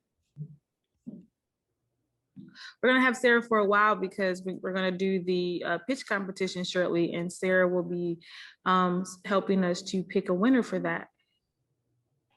So is there any additional questions for Sarah? Okay, so I'm going to tell you guys to move over to your reflections page inside of your workbook. And we'll give you guys a few minutes to work on your reflections page, and then Sarah and I will come back, and then we'll have someone share with us what they were able to, how they're gonna use the information. So we'll give you guys, say 3 minutes, and we'll come back about 5:38, and we'll review reflections.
All right, guys, how we looking? We got it. Siobhan, I saw your face like, yeah, we're done. So I feel like you should just share because you were just right there with me. So Siobhan, let's talk about your reflections for this particular session. You ready? I get for being engaged all the time, huh? No, it's a great thing. It's a great thing. All right. No. So go ahead and just talk to us about what you wrote. Okay. So hire a copy coach or a copywriter after you're clear on what your voice is. The copywriter should be putting out content that reflects your brand, and you have to know what your brand is in order to be able to ensure that. So in other words, like, they shouldn't be giving you a voice. They should just be echoing whatever it is, and you have to go in there and check it and make sure that it's good to go. They're just polishing it up and making it look nice for you. Awesome. Okay, so that was your reflection or your takeaway? And Sarah, any feedback on that, Sarah? No, I think that's great. I think a lot of times we try to figure out what our voice is, but it's found by just talking. And so yeah, you definitely need those. You need to have content already out there. You need to have like video out there, whatever you can have out there that a copywriter could pull from. And I often tell people, go back and listen to your own videos or read what you're writing. And it's the worst thing ever to do, but it does help. It helps you figure out like how the flow of how I talk. And that's what we want to do when we're writing. Absolutely. Anyone else want to share? Because thanks, Sarah. I've never crossed my mind to go to Amazon as part of market research. And so I'm excited to get there and look up book reviews on free and find keywords and phrases and things that I can include in my copy. Thank you for that. You're welcome. I have done research with forgiveness on Amazon specifically. So I'm excited for you to see what you find. Thank you. Absolutely. I think one person who I know I haven't heard their voice this entire time is Jody. So Jody, any insight you want to share? I knew you was gonna call on me. I just felt it in the spirit. Come on, somebody. But yes, Sarah, thank you so much. I've actually been waiting to hear from you because I kind of fell off when you started being more active in the community. So thank you. I gleaned a lot of information, which I was stuck on as far as creating content. So one of the key takeaways for me is being able to develop precise content that speaks directly to my ideal client. And how I plan on doing that is just setting aside a day weekly to create content for the entire week so that I can be more present on social media. And then also developing my brand, taking those 3 focus areas to develop my brand so that I'm building the content off of what it is I'm trying to promote, just to show the authenticity of who I am. I don't ever want a person to feel like they're getting a trick bag or bait and switch or something that I don't totally represent. So like with yours being freedom, just whatever it is that I decide, I want my brand to represent, I definitely want to come across as that and include that with my content. And then also focusing on the problem and the pain points. I think those are huge as far as developing content. So just doing a brain dumping where I'm able to identify, and then that website that you gave with the word association. So that's going to be huge for me with developing content. So thank you. I'm very pleased with the information you provided. Good, thank you. I think too, helping develop that brand, that second thing, remembering what you find really important, but also what triggers you. That's something that I'm working on myself, is what are things that I see in my industry that like just really like you can feel it in your gut, that it like almost has this physical reaction that just irritates you. And so finding out those things that you really value, but also on the other hand, the things that bother you in the spirit. And you can speak to both of those. Awesome, awesome, awesome. Well, Sarah, we want to say thank you for an amazing session. We are so fortunate that we get to get this insight and continue to pick your brain every week in our community. So we want to take this moment to highlight one of our very own coaches. We would be highlighting Miss Alicia George.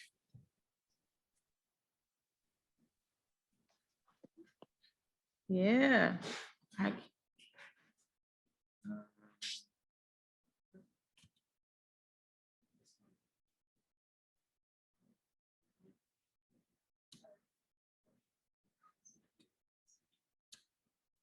Okay.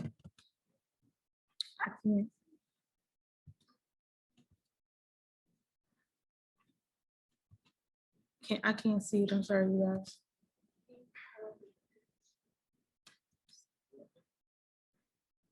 Hmm?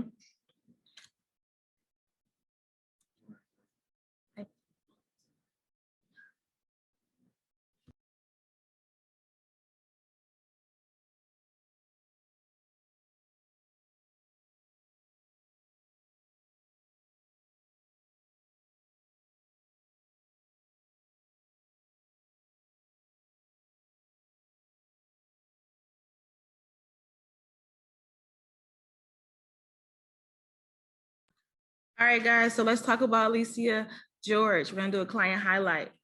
It says, I am a better coach and entrepreneur because I am connected to the right coach, LaToya. LaToya has made me push myself in areas that I just was surface and afraid to dig deeper. The anointing on her life matches her power statement. She pours in and speaks through the word of God. Listen, she helped me to perfect my power statement to fit the coach I really am. As we worked on my messaging, I started to attract my ideal client, which is the direct result of my first ever $6,000 month. Congratulations, Alicia. Thank you. Thank you. Can you hear me?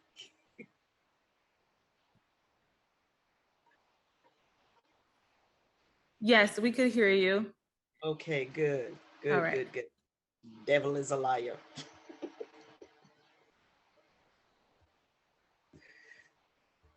All right, let's turn it over to Toya.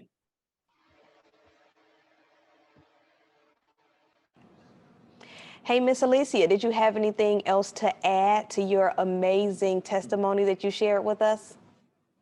Oh my gosh. LaToya, I've been kind of in this place for the last month. I've been silent because so much have been going on in my life and so quickly. And it's all because I am in this group and have been following the directives and a lot of what I learned in level 1 that it took me a whole year to get through. But once I got through that and started to apply things that I learned in level 1, my coaching life has changed. Can y'all hear me? Can you hear me? Okay.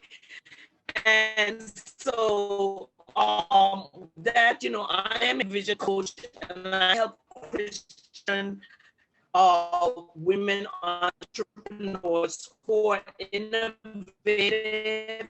I help them to identify, create, and launch a 4-figure product in 90 days and create residual income. And I am telling you, it has just been nonstop. This group, my coaching has gone to another level. My finances have taken on a whole new, different.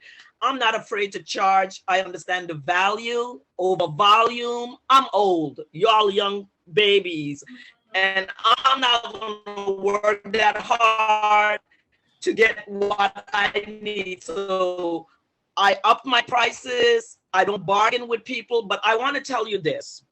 When I had my first meeting with you, Coach LaToya, I wasn't sure where I was headed or what I was going to do.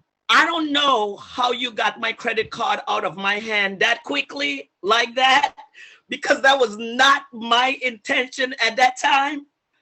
But I have used that strategy every time I get on a 30 minutes call. I say to myself, it's a sales call. I'm not on here to, and so I use that. I lead them to my website. I say, let's go over there. Let's select what is going to work for you. And I'm on a roll. I don't know what else to say, but I'm on a roll. I have so many things going on. I am trying to keep balance and structure with what God has been blessing me with since I have been a part of Chase Grape. Now, the other thing is getting to level 2, because I know once I start level 2, that there's a whole new world that is going to open up for us. But I am just so excited about my life being changed, my finance. I'm no longer stressed out about paying bills. I'm no longer in that place about wondering how I'm going to do this. I just know that what I have, people are looking for, and I'm giving it to them. I absolutely love that. Listen, let me tell y'all. So we were doing one of our weekly calls that we do. And, you know, we do a chat. We have you introduce yourself and you share win. So Miss Alicia just talking to us. And she said, you know, I'm just getting clients, you know, and she just brushed past it. She's like, oh, that's the norm. When I tell you, everybody in the group just bust out laughing because her language has changed. Since Miss Alicia has joined our community, her language has changed. Her confidence has changed. Listen, when you talk about producing a product, Miss Alicia knows how to take you from A past Z. So we had to make sure Miss Alicia saw her value, and we're waiting for her to increase her price point again. But we'll talk about that later. Congratulations, Miss Alicia. Thank you. Simply take another risk today. That's all it is. Yep. Cool. All right, Jay, you ready to jump into our pitch your power statement? Absolutely. So listen, we have 8 people who said earlier that they wanted to be in the competition. I'm going to say the names, and then we're going to give you guys 8 minutes to perfect your pitch before you're required to actually pitch your pitch to Sarah, Toya, and myself. So I'm going to say the names. We have Amita, Siobhan, Felicia, Madonna, Tiffany Shoemaker, Shalina, Shonda, and Latrissa. I don't think I missed anybody. Did I miss anyone? Miss Sandra, did you still want to be a part? Okay, and Miss Sandra. Okay, ladies, you guys have 8 minutes from now to perfect your pitch and then come back and pitch it. Perfect your power statement and then come back. So we're going to give you that time to go ahead and take the moment and work on your power statements. We're going to do a quick commercial break because I would love to introduce to all of you officially the launch of our new book. And I say our because we are a community and it's not just about what LaToya produces, but what we produce together. And so I want to share some special love with my coaches because I know you ladies were waiting for this to be in your VIP box. Okay, listen. No. Blame Jazz because she the one that rubbed it in your face. I'm so sorry. But your books are being shipped separately, so don't worry about it. We are also, so everyone here is going to receive, we have the VIP who's going to receive your copy of this book. If you have not purchased your copy of your book, you want to go ahead and make that purchase because we do have a post-conference event next month. I believe it's June 18th. It's the third Tuesday. I'll let y'all know because I don't remember. But we do have a post-conference event for those who purchase the book. So it will be a free event, and we are definitely going to get a jump start on these 12 steps. And so I'm excited about this because this gave me the opportunity to truly, in complete detail, walk you through 12 steps of how Chase Great has been able to go from start to six figures. Not only have we been able to reach six figures in our business, but we've been able to exceed six figures in our business. Even if I could be a little bit transparent, we're a quarter away from our our annual goal now. So we are on track to double our revenue this year. And so I want to share with you the strategies that we use. What are some things that we've been able to implement so that we can reach this goal? Listen, for those of you who are in the community, take advantage of the things that Sarah is teaching you every Tuesday. Learn how to use your words to connect with your ideal client. That is one of the most valuable keys to you hitting your six figures. So again, officially launching from start to six figures, my 12-step six-figure success system, helping Christian female startup coaches take their coaching business from start to six figures in their niche. Also, once again, if you are ready to take that leap, if you're ready to move forward and grow your coaching business, Miss Alicia as a matter of fact, I believe testimonial is a little outdated. I'm sure that she's been able to exceed that $6,000 goal since then, but it's her implementing the things that we've shared. She's been working on her power statement. The moment that we tweak her power statement, she put it out there and it shifts. Her pricing, we've been able to work on her pricing. We've been able to work on her ideal client, her implementing the things that we share in our niche certification program. Understand that our niche certification program is not just for you to certify in your niche. It is a business building course that's going to help you take your business from start to six figure. We're talking about LLCs, DUNS number, EIN, your messaging, your ideal client, your sales pages. What do your sales page look like? Your landing pages, your lead magnets, all of the components that is required of you to grow your business. The niche certification program offers those amazing benefits. So we want to make sure that you not only have the community and the accountability, because we walk step by step. Sarah's in the community, always answering questions.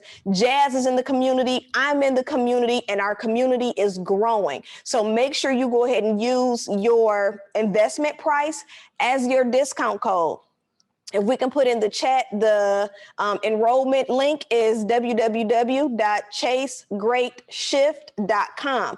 Again, that enrollment link is going to expire this weekend. So you have this weekend to go ahead, use your investment to use your discount. So how much ever you invested for the conference, you use that number as your discount so that you can have that taken off of your enrollment and get access into the program so that we can partner with you in taking your coaching business to six figures. Cool? Cool. Was that 8 minutes? Did I talk 8 minutes? I probably did. A little bit? I did? Okay, very good. All right, y'all got a little bit more time. And then we're going to jump into the pitch your power statement. I hope you're ready.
Okay, ladies, Jazz is giving you 2 more minutes because we don't know what that timer was telling us. So you get 2 more minutes. I meant to tell you as well, in the book, there are several freebies and there is a working workbook. So make sure when you get your book, you access the workbook. I think you get a free ebook in here. It's some cool stuff in here. So I just wanted to bring that to your attention as well.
All right, we ready?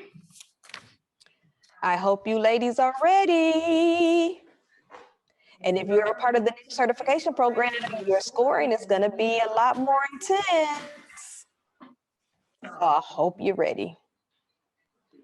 I see As a your matter of face. fact, let's do this. I just thought of this on the fly. So myself, Sarah, Jazz, when they do their pitch between 1 and 5, let's give them a scorecard.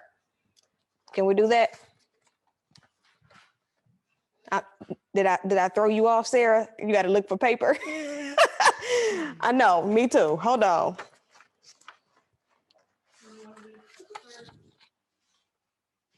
Why am I looking up? Carter, go give me some sheets of paper out the printer. So that means y'all get like an extra 30 seconds. Hopefully my son moved expeditiously.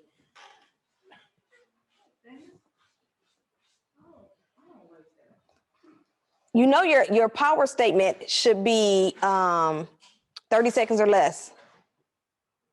So you will not have an opportunity to say, to sum it up in a nutshell. Okay, we're gonna pretend like we on Shark Tank and I'm determining whether or not I'm getting ready to invest. Well, I am investing a whole 60 minutes of one-on-one. So that's what y'all get. Yes. Yes. When we say judges. Oh, see, we might struggle. Okay.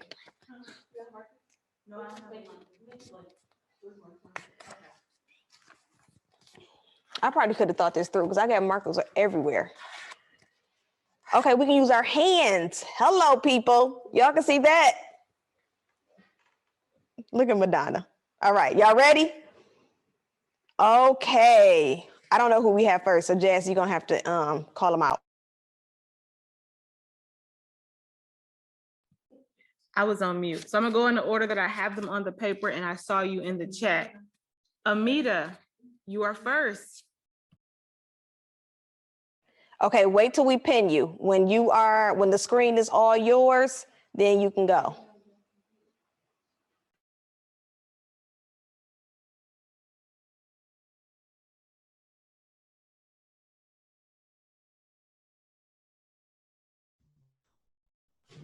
Can you hear me? Hey, Amita. Okay. I am your wealth coach, Amita Andrews. I help high achieving mothers shift from why me to wealthy by creating by building wealth mindset and creating legacy money through financial literacy.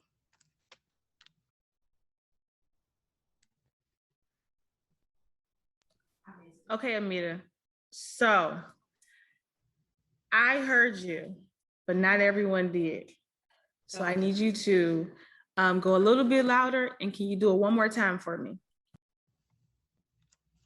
Okay, hold on. Okay. I am your wealth coach, Amita Andrews, and I help high achieving mothers shift from why me to wealthy by building wealth mindset and creating legacy money through financial literacy.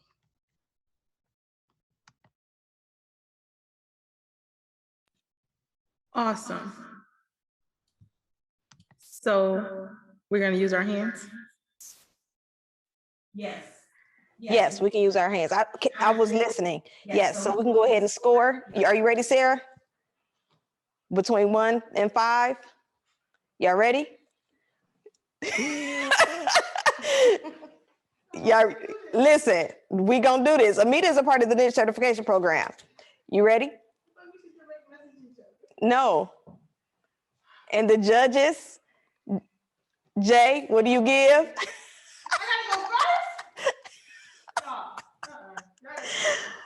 Sarah, what do you give?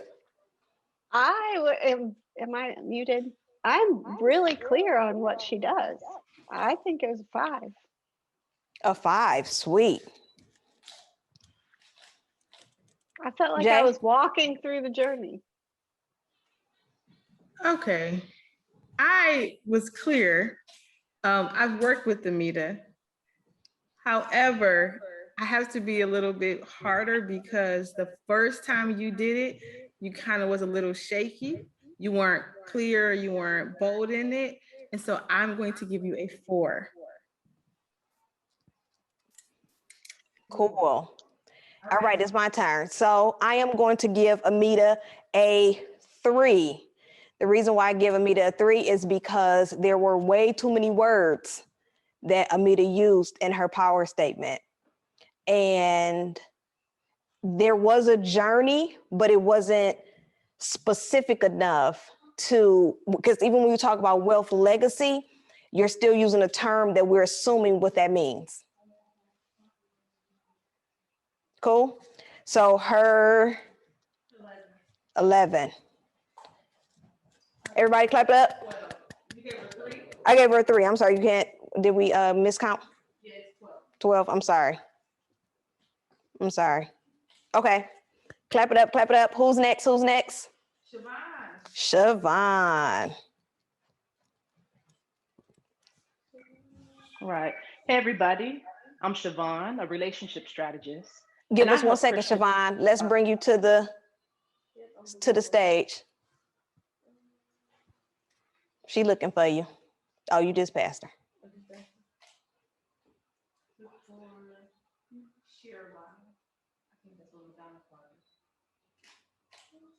Oh, it moved. Oh, yeah, that's why. Yeah, relationship strategist. Cool. All righty, Siobhan, you ready? Tag, you're it. Okay. Hey, everybody. I'm Siobhan. I'm a relationship strategist. And I help Christian couples strengthen their relationship and eliminate unhealthy behaviors through positive communication. All righty. All righty, all righty. All righty, all righty. Miss Sarah. Why do I have to go first every time? No. Because Jazz need somebody to pep her up. Okay, so I'll say a 4 only because I feel like if I were hearing that, I don't know that my relationship needs a strategy. That's my only That's thought. good. Like, I feel like that puts like a system into my relationship, and I want it to have more. I don't know yet. She looks confused. Are you talking about my title or what I said? Are we judging Yeah, on the title as well? Toya? No. So she's saying because you're a relationship strategist, to her, when she hears the power statement, she doesn't know if what you're saying requires a strategist. So again, is hearing the different perspectives, is hearing what you may hear one thing, but what does other people hear, or what do they hear when they hear you? Okay. So that was a good point. Let's see. Jazz, Tag, you're it. Hi, Siobhan. This is hilarious. Loving the hair. Let me just say that. Okay. So I'm just going to give my score. I am going to give you a 3.5. I think you stayed under time. You were very clear, but it's something about positive communication that I think I just kind of want to know more. Like, what are we doing with, like, how are we going to work through the positive communication? Like, how is that going to help me? How is it going to change me? I don't know. It's just like, feel like it's kind of vague to me a little bit, but I'm going to say 3.5. And that's it. I'm just going to let it go to Toya. Toya, it's on you. I'm done. Cool. Okay, so I give Siobhan a 4. And I give Siobhan a 4 because I also agree with the word positive communication. It could just be used in so many different ways, and I don't really know what that means. One thing that I would like for you to do is to address a behavior. So I know that we've talked about control a lot, and I don't know if that's something that you want to pull back in, but addressing a behavior would help. As Sarah was saying, do I need a strategist, right? But if the problem is made a little bit more obvious, it may make sense to me of why I need a strategist to help me remove myself from this controlling behavior versus the generalized behavior. Okay, so our score for 11.5.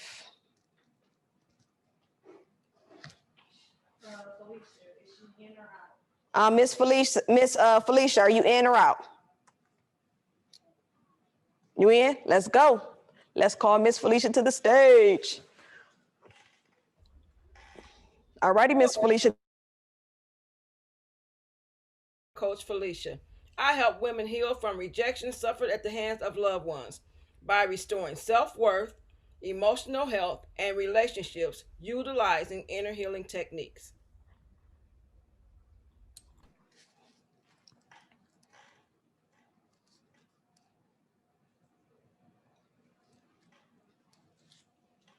All righty, Sarah. We just gonna go in this order, okay, Sarah? So don't be getting frustrated with me. Conflict is like the worst thing ever for me. It feels like conflict. Feels like conflict. Like judging somebody. Anyway, that's my problem, not theirs. It's okay. You can do this. You got this, Coach. I'll say a 4 only because I felt like it was maybe a lot of words. 4. And I wish I had better feedback. That's what I have. All right, Jay. Why? Okay. So no, I'm gonna. She feels like me. Yeah, for a lot of reasons. I don't want to get a whooping. Because that is my mom. Okay, so but no, I will honestly agree with the 4. I think it was clear. I understood who you service. I understood how your 3 things were there. The only thing that I think I don't fully understand is the inner healing techniques. And I think those words can be a little scary for me because I don't know what they actually entail. So I will say a 4 as well. Cool, my turn. All righty, Miss Felicia is going to get a 3 from me. And that is because it was way too many words that I have to, if I have to hear it again to process, where you have to break it down and say, okay, this is what this means. This is what this means. This is what this means. Then you've lost the person, right? Keep in mind, I'm not trying to be tough. I just want you to know how quick it is for if you go live, if you're on the stage, if you're in the grocery store. If you can't quickly tell somebody who you are, who you serve, what you do, and how you do it in a way that they can understand it and comprehend and connect, you lose them. And I don't want you ladies to get into the habit of saying what you do and then following up with, in a nutshell, to sum it all up. That's what we're trying to avoid. Cool? Thank you. Your score is 11, Felicia.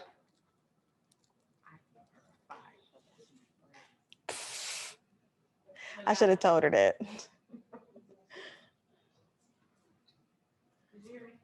Yes, we're waiting for her to pin her. All righty, Madonna, tag, you are it. Hello, I am Madonna Williams, your mindset coach. I help successful women of faith who feel broken within to reclaim fulfillment and inner healing in 6 weeks.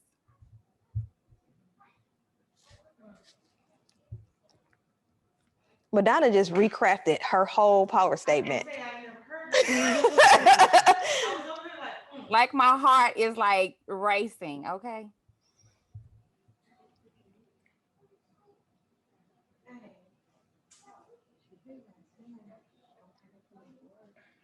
You want me to go? Yes, I was thinking, I'm sorry, yes. I'm gonna say a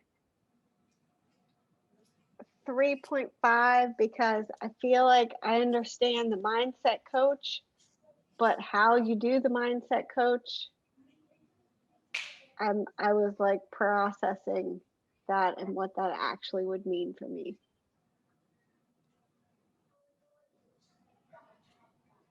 Okay, so I'm like right there too, because I think there's this ownership that you do so well that I like, where you say, I am your mindset coach. I absolutely love when you say that, because you take ownership of me and like, okay, well, she my coach, she my coach. So I love that. I love that you did tell me a time frame in which I can kind of expect to have some type of growth, but I don't know what that middle was. I don't honestly remember what you said. And for that, I'm gonna just rock with the 3.5. Cool. I was really hoping that you would have brought what you've been giving us. Even if you had have put six weeks after that, it would have been a collective boom, because you share who you are, who you serve. I love the new of who you serve and how specific you are. But I think that because you feel like you under pressure, instead of rocking out and being what Madonna always do, she switched the game up on us. But I want you to go back to the other one.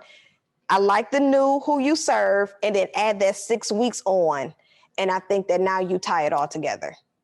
Okay, so I'm going to give Madonna a 4.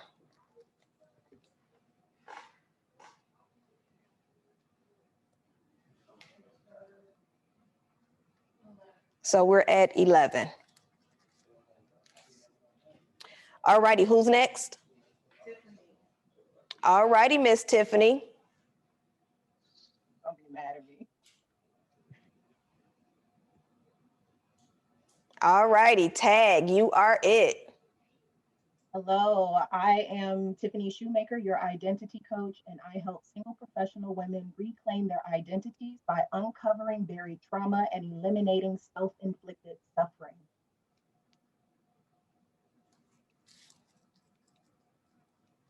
I should take notes when I hear these. I'm like trying to listen. I also like what you did, like Madonna did with the Your Coach. I think that's phenomenal from the copywriting standpoint, calling people and saying your is good. It was that, and I'm trying to remember that middle piece that you said too. It was kind of like how you help could be a little more specific. So I would say a 4. And I'm gonna just follow with the 4 because I mean I like the ownership. You were clear, you were confident in what you said. You look more nervous now than you did when you were giving it. So I'm gonna rock with the 4 also. Cool. I'm also going to give you a 4. The only part that I raise question is this self-inflicting suffering. I don't know if a client will own that. And so you're saying that I'm inflicting suffering on myself, and I don't, because it's their fault of why I'm suffering. Cool. That's the part I All wish I had righty, that taken is a notes on. 12. I'm sorry, say it again, Sarah. I said that's the part I wish I had taken notes on because that's exactly what I wanted to say too. Cool. Who's next? Shalina. All righty.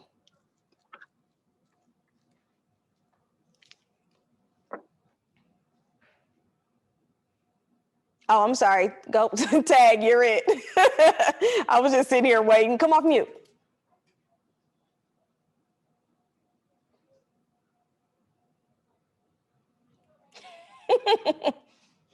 Oh, wait, she's back on mute. Okay. Technical difficulties here. Wow. I will say that after all those pitches, oh my, to be last. Y'all could have just threw me right in the middle somewhere. I'm just beginning. But I will just throw it out there. I'm grief coach Shalina Morris. I work with women who have experienced close personal loss, be it your child, your parent, your spouse, a relationship. I help you identify the pain while embracing it and giving you a surety with a push to move forward, even in living with grief. Sweet. Miss Sarah. So I think I'm gonna go with like maybe a 2.5 because Okay. it's And before you say that, I'm sorry, I forgot that I wanted to also add, like, as my little catchphrase, that this journey is not theirs alone. Thank you. Go ahead. I think there's a lot of words, and if the goal is to just run into someone at the grocery store and say that, that's one, a lot for you to remember, and 2, a lot for them to take on. And so with that, and then there were a few phrases like close personal loss that could be broken down into just like a personal loss, or like trying to get rid of some of the words so it's narrowed down some. Cool. Jay. Okay, so I am going to go with the 3. It was a lot of words, and I think there was some explanation that you were doing in your pitch. And so it was hard for me to really understand or see if we hit everything. Like when you said close personal loss, and then you started describing like who that could have come from. And then like you were given a lot of explanation. And so I'll give that a 3. But you did say, I think working on it and bringing that under 30 seconds and less words would be very helpful.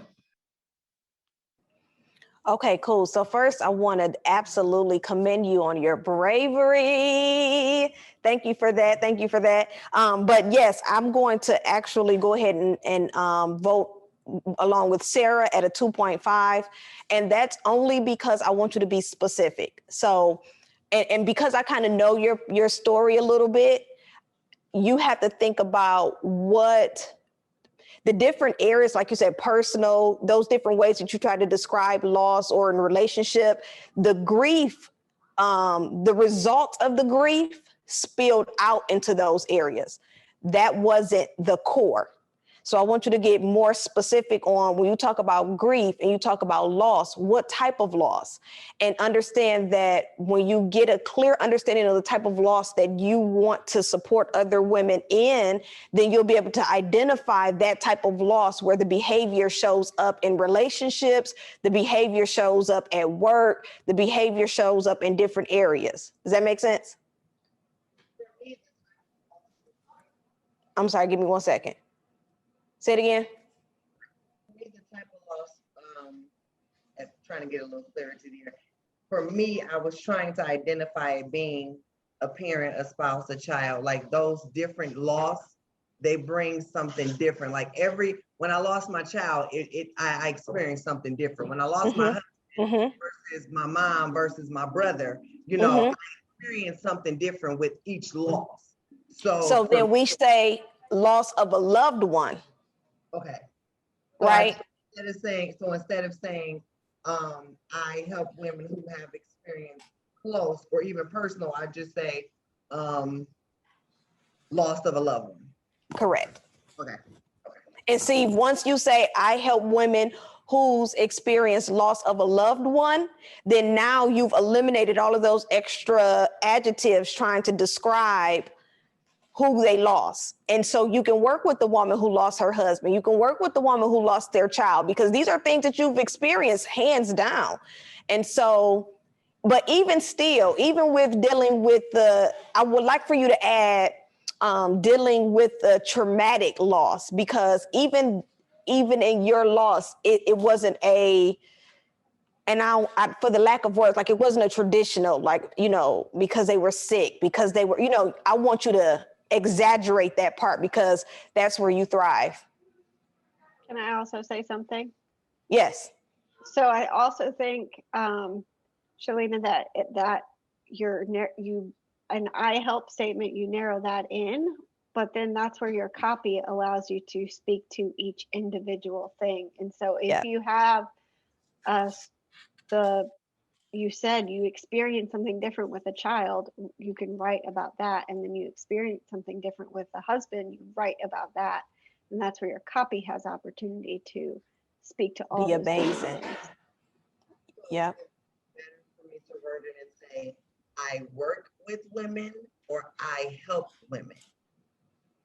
I kind of struggle with that whole introduction there, because it was a little of both, and I didn't really know. I didn't want to seem like it was a lack thereof by using one word and not the other.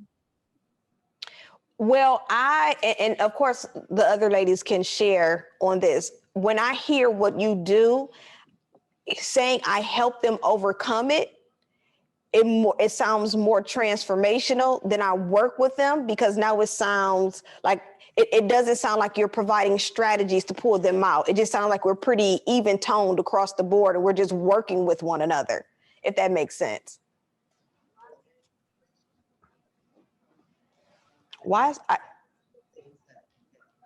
Your volume is low. I'm not sure why I can't hear you. Can you ladies hear? No?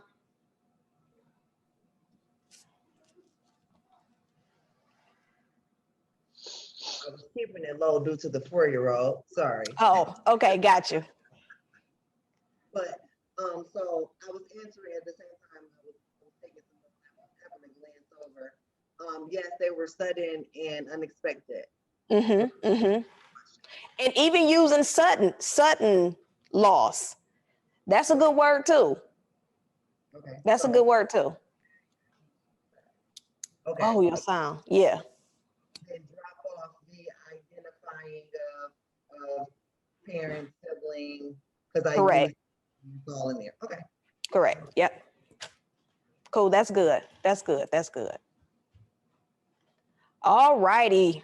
Who do we have? Oh, did we give that's an 8, a total of 8, Lena. Okay, who do we have next? All righty, Shonda, the marriage coach.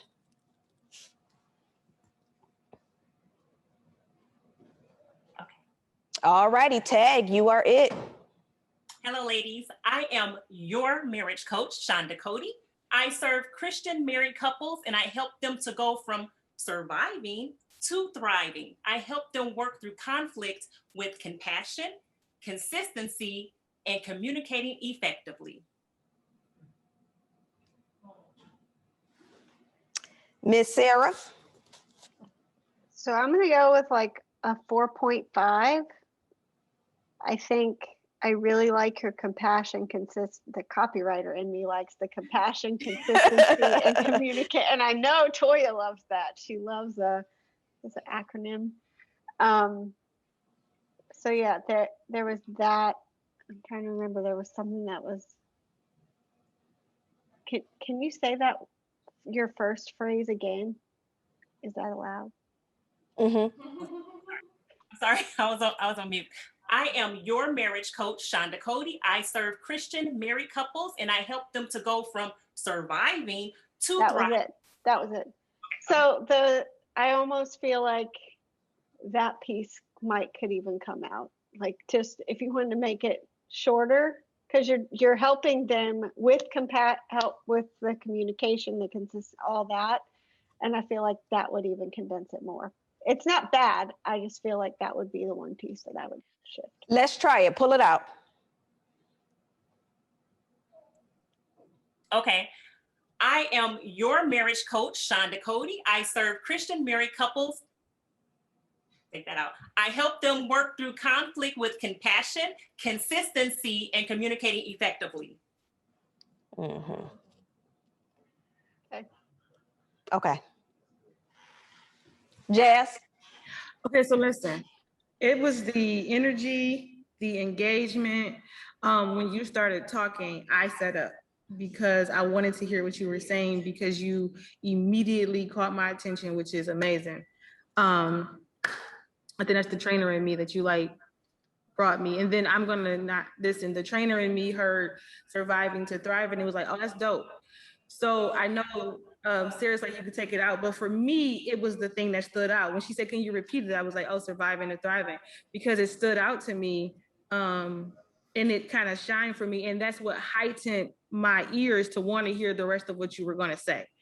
And so for me, I wholeheartedly, I was over here teeter-tottering, I give it a 4.8. Do I say 5? Because that's how much you caught my attention with your power statement.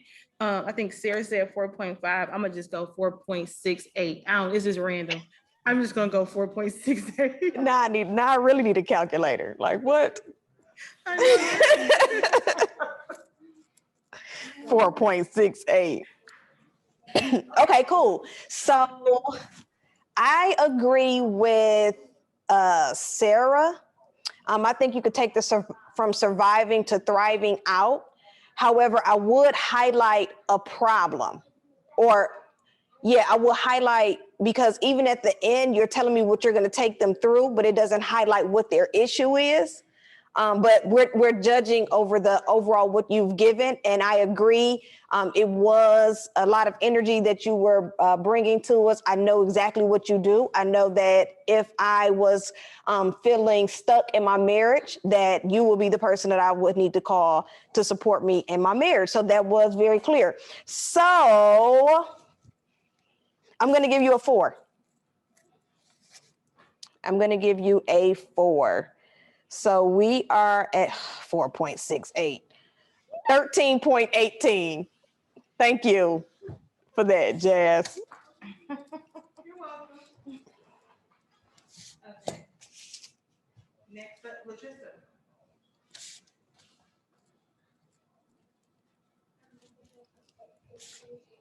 Imagine having your dream wedding, then 5 months later, you lose your husband to COVID-19.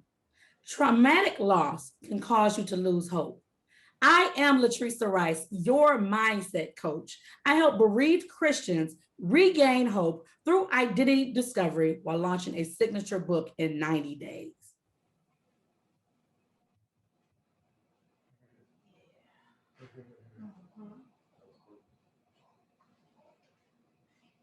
Hi. So I think I'm gonna go with a 3.5. Your energy is amazing. But I'm sitting here wondering if you help me write a book or if you do mindset coaching. And you probably do both. But I'm like, my brain was trying to figure out which place to go, if that makes sense.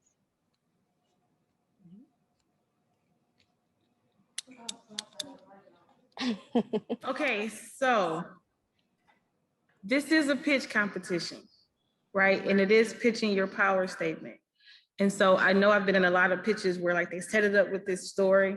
And so like I was drawn into the story. And then I think I may have heard your power statement enough to know that you do help me get through it by creating this book. And that's kind of where I'm going through. So for me, I was like, oh, that was dope. Like she brought a pitch and a power statement. And so I'm gonna just give another random number. I'm gonna go with a 4.75 this time.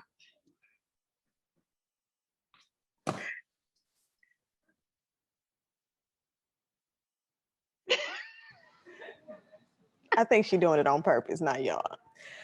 Okay, cool. So we're only going off of the power statement. Now, I will say that I do agree with Sarah when it goes from mindset coach to a book, because although I understand that mindset is a huge part of what you're going to help them do, but there is a disconnect. So while we know that in our titling, our adjectives should describe the problem that we're called to solve, but you still want to tie it together so that if I see mindset coach, I understand what I'm getting myself into. But we're not talking about the title. We're talking about the power statement. And so I will give your power statement a 4.5 because I know who you are, who you serve, what you're going to help me do, and the results that I'm going to get in the time frame that I'm going to get it in. So we are at a 12.75. Cool.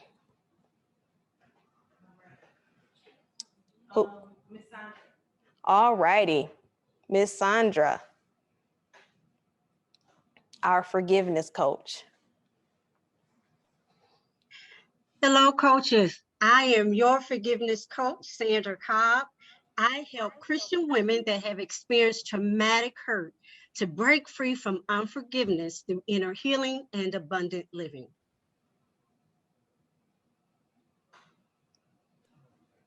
I always start to talk and it's on mute.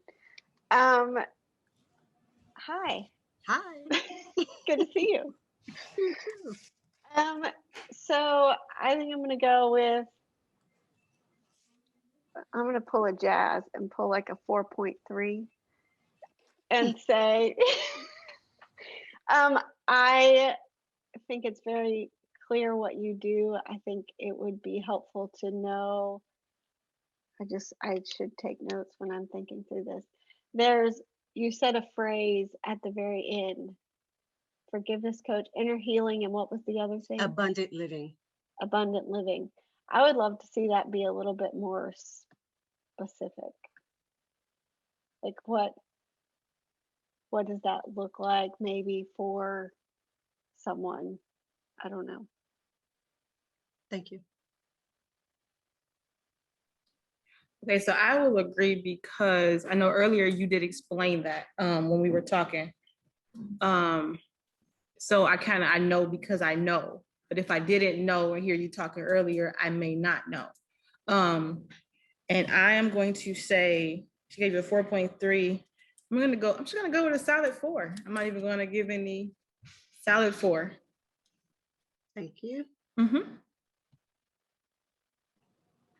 Cool. So I am going to give a solid 4.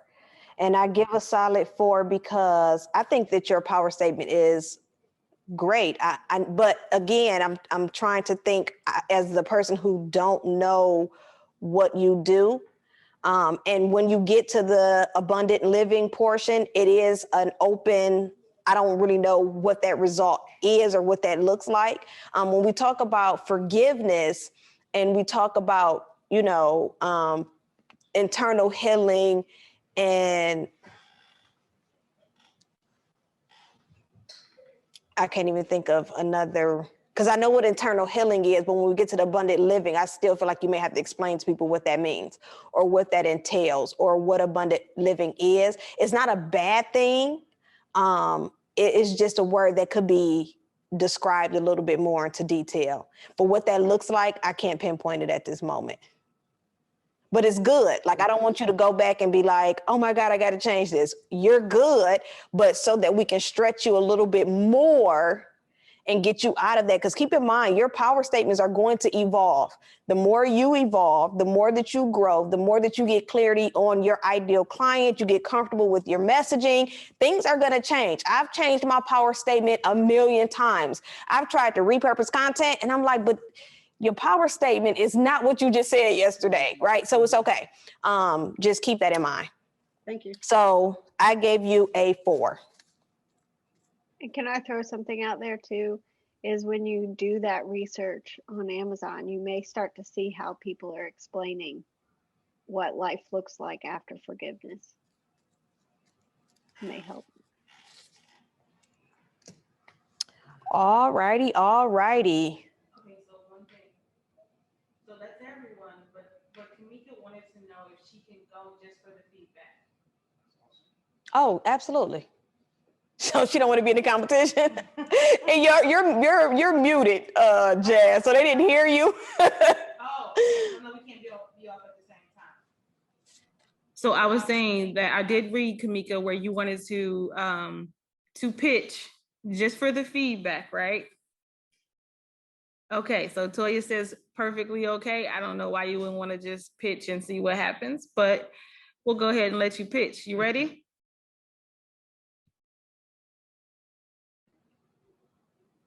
Tag, you're it. My name is Dr. Kamika Henson, and I am your grief coach and midwife of purpose. I teach high-achieving professional Christian women who have experienced pregnancy or infant loss how to cope with the loss and heal by faith. I teach them proven strategies on how to heal from emotional trauma, activate their faith, and fill their void with purpose discovery.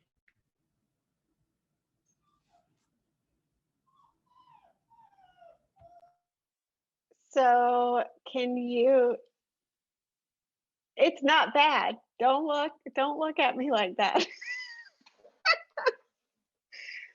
So my first thought is you had like 2 statements. And so like you said can you say that middle part? I teach high-achieving professional Christian women who have experienced pregnancy or infant loss how to cope with the loss and heal by faith. So I would say like that is better than even adding on the extra or trying to blend both phrases together. It would take some work to get there, but it's too, yeah, I'm done. Go ahead. Can you say after that part? So you said cope and then heal by faith, and then give me that second part that you said. I teach them proven strategies on how to heal from emotional trauma, activate their faith, and fill their void with purpose discovery. Can we just say through purpose discovery? So cope, heal through purpose discovery. Okay. Because it's a lot of words. And I agree with Sarah, it's like 2 statements. I'm sorry, Jazz. Oh, no, you're fine, because I was thinking the same thing. I thought she was done, and then she took a breath, and then she kept going. So I 100% agree that you got to figure out how to consolidate those together, because the second statement has some good things in there as well. So if you can figure out how to consolidate them, I think you'll be good.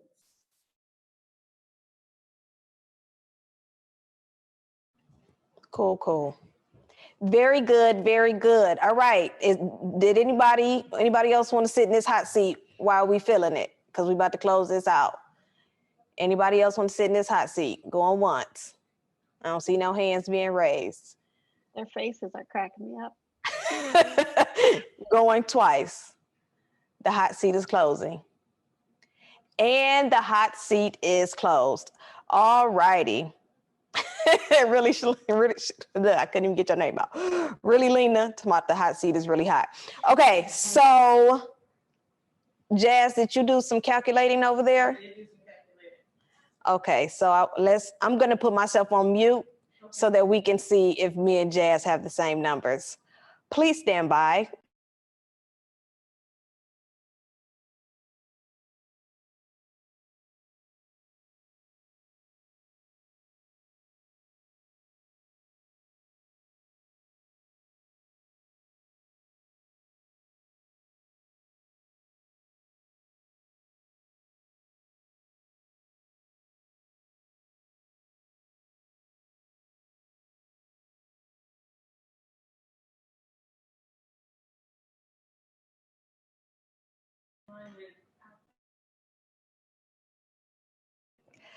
All right, y'all ready?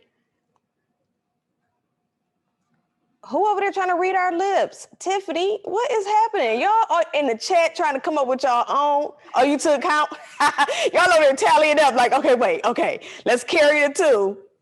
Get out of our head over here. That's hilarious. Okay, so listen. So third runner up, we would like to congratulate Miss Sandra, our forgiveness coach. You rock out. We are excited about what you do. There are so many people who need to learn the art of forgiveness. So we thank you. For our second runner up, we have Miss LaToya. Miss LaToya. Congratulations. LaToya is helping you with your book, helping a bereavement through a book. All right, y'all ready for the winner?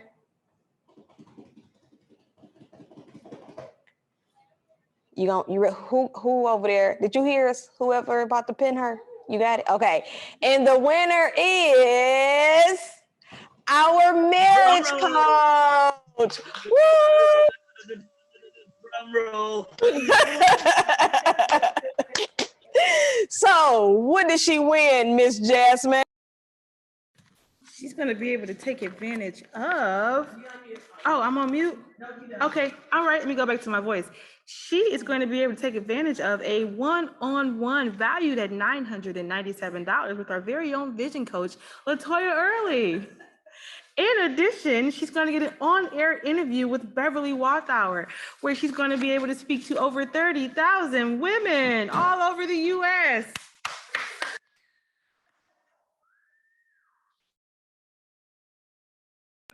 Would you like to come off mute and share and accept this speech?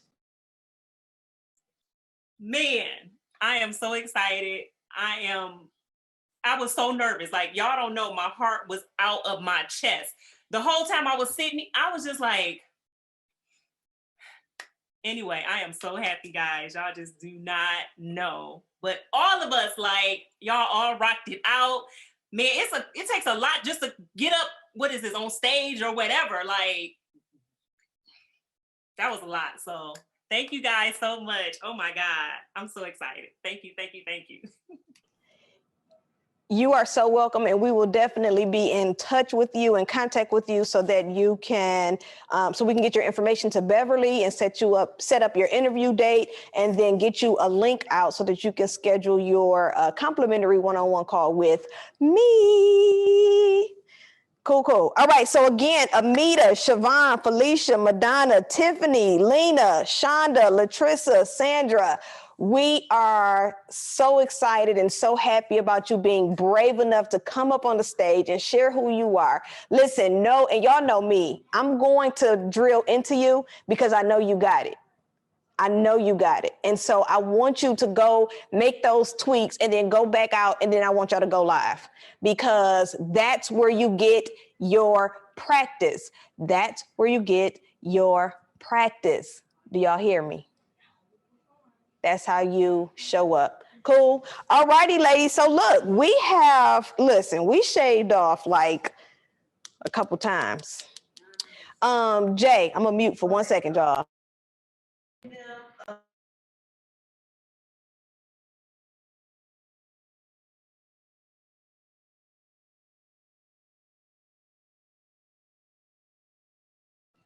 Okay, cool. So we have had the opportunity to shave off a lot of time off tonight. So we have done exceptionally well with time. Today is Saturday. We took up y'all, is today Saturday? No, today's Friday. We don't want to take up your Friday night. We know that Miss Sarah has to go celebrate her wedding anniversary.